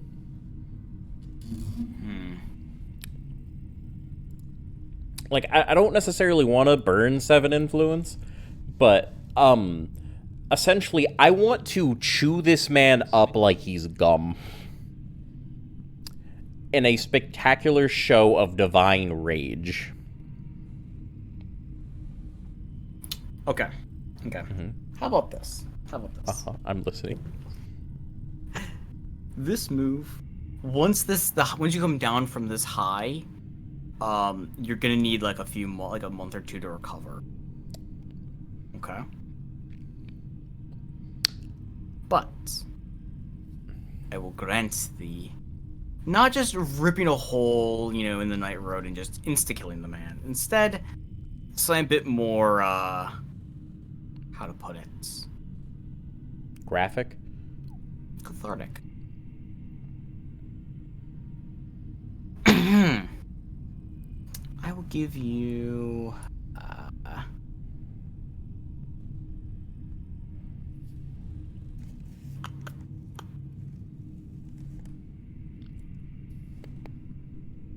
What? So you know how you have a general ability over time? Mm-hmm. I will allow you to cast the spell Time Ravage. The fuck does Time Ravage do? 10d12 damage. I don't think that's gonna do nearly enough damage to kill this thing. That's the thing, though. That's gonna be a lot. He's gonna be near death at that point. Uh-huh. And guess what he's out of? Effort? Mm-hmm. I didn't give him very much. He auto-succeeds on saves anyway. Yeah, I was gonna say half, but it's gonna be still a lot of fucking damage. Yeah, but that's not the point here. I want to insta-kill this guy for hitting down my boy. Because, I mean, we're Ezrath's gonna kill him anyway. Ezrath's going to kill him anyway. Yeah, Ezrath's about to go into a fucking rage as well. Yeah. But I want to throw this man into time-space and chew him up like it's bubblegum. Purely on the basis of he already knows how to use, Theurgy, and that would be a miracle from, sorcery. Yeah, that's right, it would be.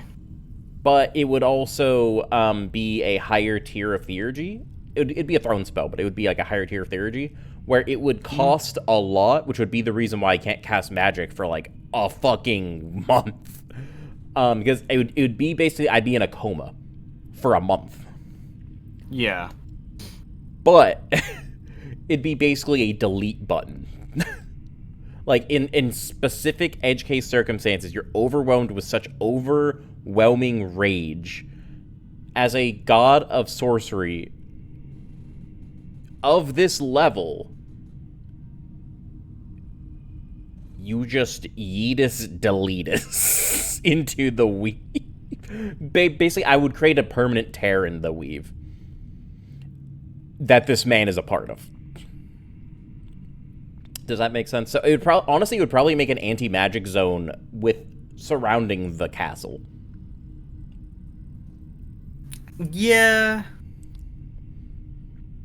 I'll actually, if you'll even give me the theurgy for it, we can just call it, like, in very, very situational cases,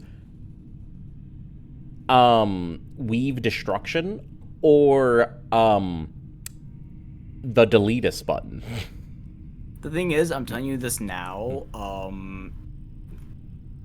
when you break open a permanent hole in the night road like that, bad things happen, and it's gonna monkey's paw you really hard. When I say rip open a hole in the night road, I don't mean necessarily rip open an actual hole in the night road. I mean just kind of rip open just rip open the weave itself.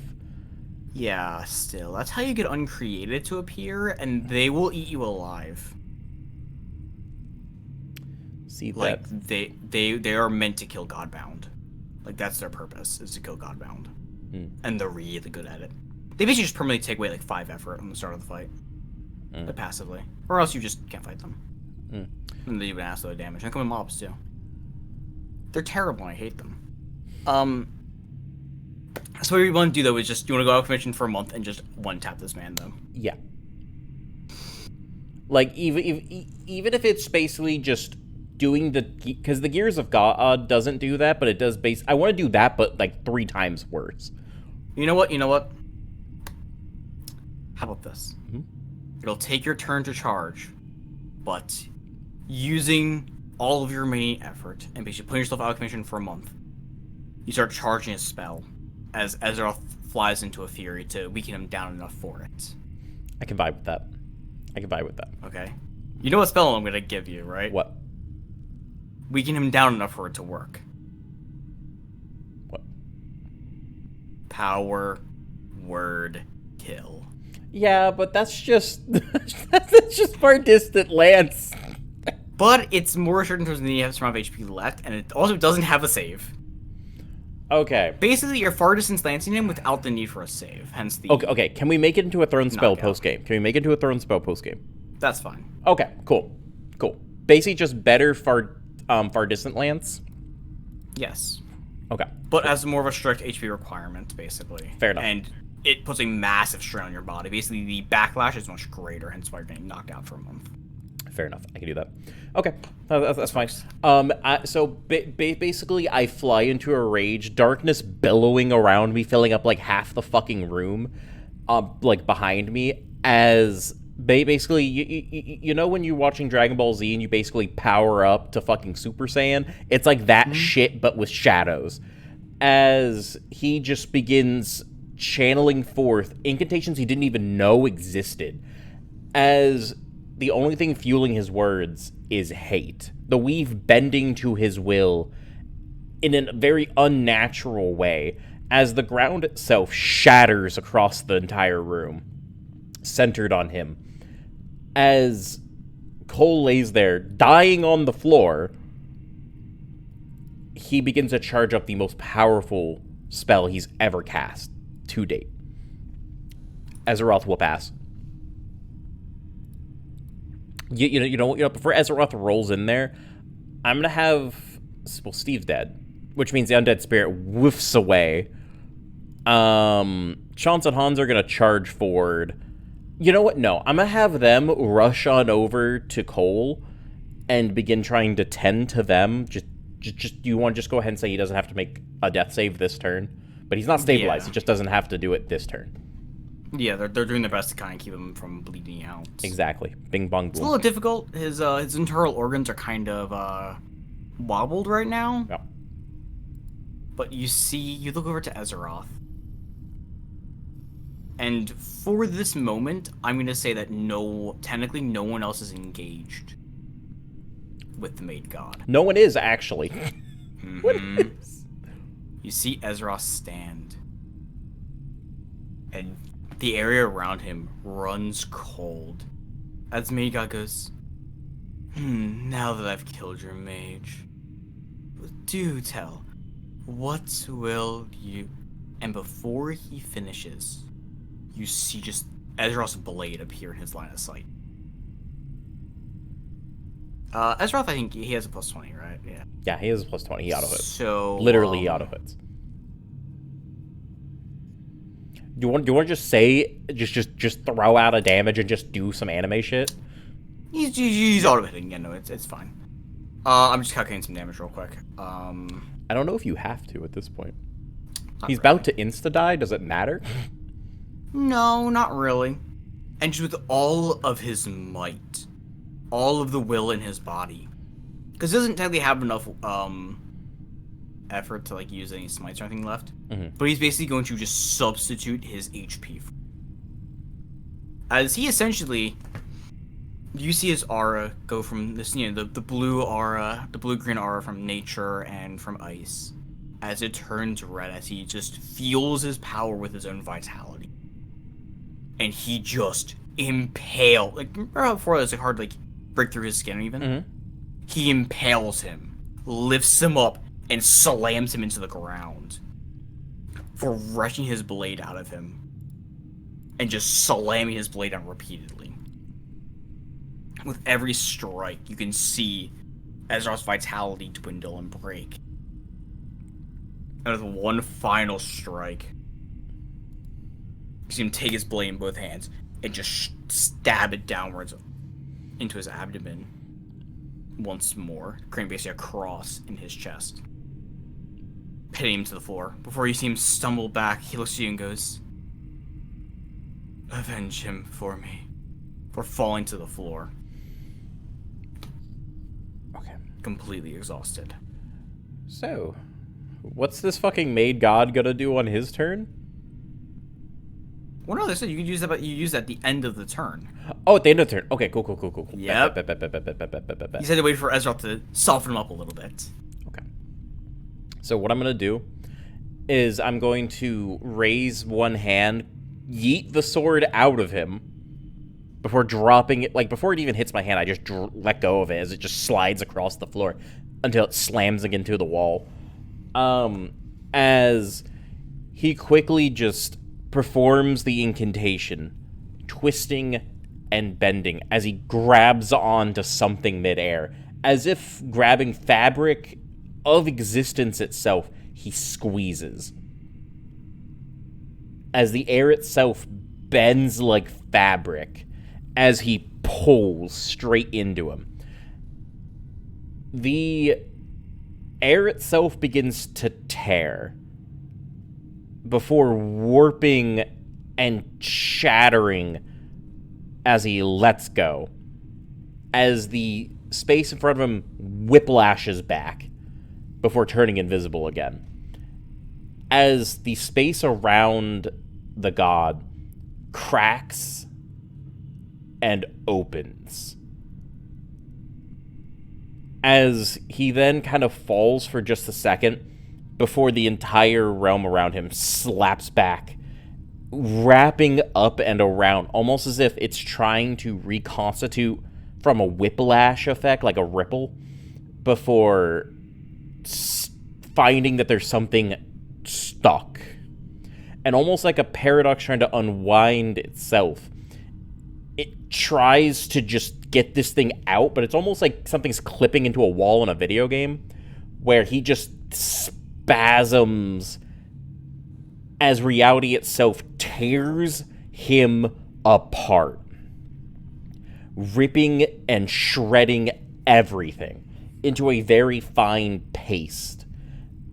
Screams and yelling is the only thing that racks throughout this entire fucking throne room, as the walls themselves implode before exploding outward. A good solid 10-15 feet in any direction from where he was laying is just void.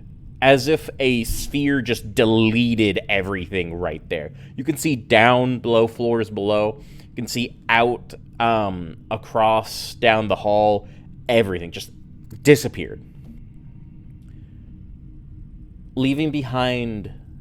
would they leave anything behind? Like as a mote, light, or anything along those lines? Because they do have divine power, but... It's a made god, so at best be an artifact. Well, yeah, I'm saying. But, like, it would still have to be forged into something right now, because I don't think it would naturally move into something.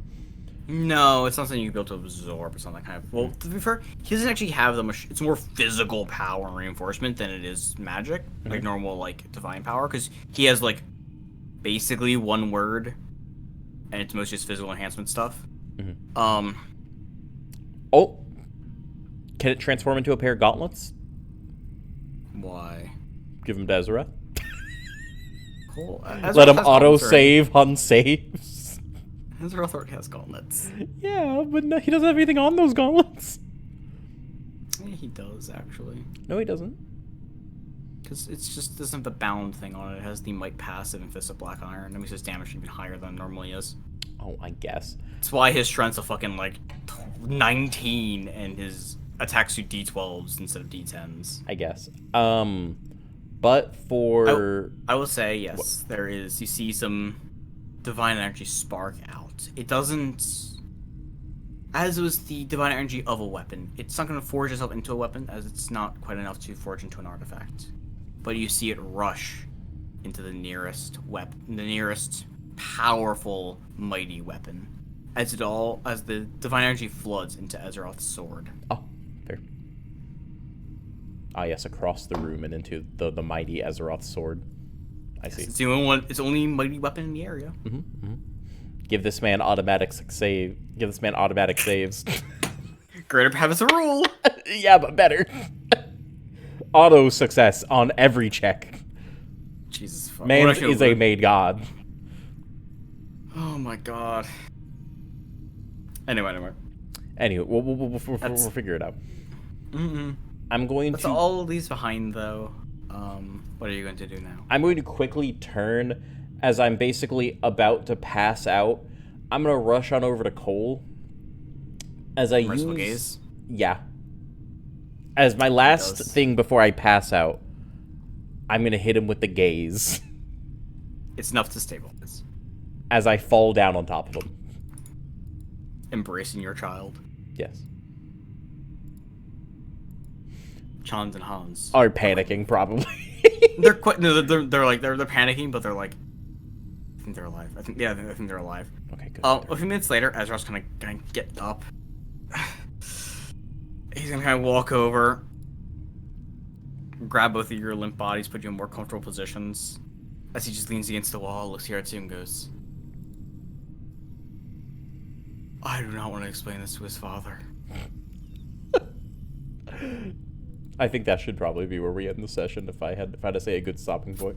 It's a good one. It's a really good one. Ain't it? Yeah. Okay. All right, thank you all for the for sticking in here and hanging out with us today. Thank you guys so much for all the new followers during the stream. That was really nice. Appreciate all of you. Thank you guys so much for all the generosity you guys have given me over the last couple of days. You guys have been fucking crazy, dude. Thank you all for hanging out with us, especially if you're watching the VOD. It has been such a fucking good session today. God damn it. A little scuffed, but really good conclusion to the arc. This arc is over. That was the end of this arc. Yeah. We're heading into the next arc next session. So it's going to be a whole lot of fun. It's going to be a lot of trauma. A lot of trauma. But we're going to have to deal with it. Because this game's going to get heated. Heated. In the next couple of games, I'd say. Thank you guys so much for hanging out with us. It's been so fucking much fun. You guys have been an absolute giga chad. Let's go ahead and do some introductions at the end of the stream as we normally do. For any of you who may not know me, I am Fossil DMG. I'm a D&D themed Demigodoni VTuber. We do lots of little games around here, usually FPS games with this fucking nerd. But quite often we do play single player games. We've been playing a lot of Skyrim lately. God forbid. We just started playing some Metro again, that's been really, really fun. Did you beat the game yet? Nope, I just started it today. You're saying that to me is the thing. But I have played it before. I have played it years ago. They are wonderful games. They are. In probably like less than a month, or about a month probably, I will be probably doing a Metro Exodus stream. Maybe sooner than that though, because I love the Metro series. I've actually played the 2033 and Last Light on my channel already. They are wonderful games. They're really, really good. So, boys, if you guys want to find me at all, if you guys are, say, watching over on YouTube, you guys can go down to the description below. You guys can find all of our links there. Or you can just straight up go to twitch.tv/fossil_DMG, and you can find me right there.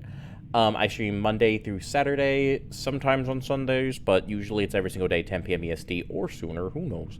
Sometimes I get a little stinky with it, but you guys can also join the Discord by coming over to stream and do the exclamation point Discord, or you can find it down there inside the description if you're watching on YouTube. James, do you want to say a little bit about yourself, buddy?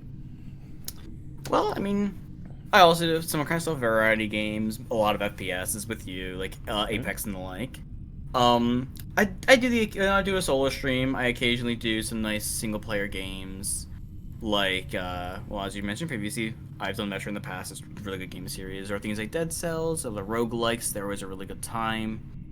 And of course, I am always here on Wednesdays running some Godbound and potentially some other TTRPGs. Hey, soon. But we won't spoil that quite yet. At least not on here. But thank you guys so much for hanging out with us. We will see you guys next time. Bye, guys.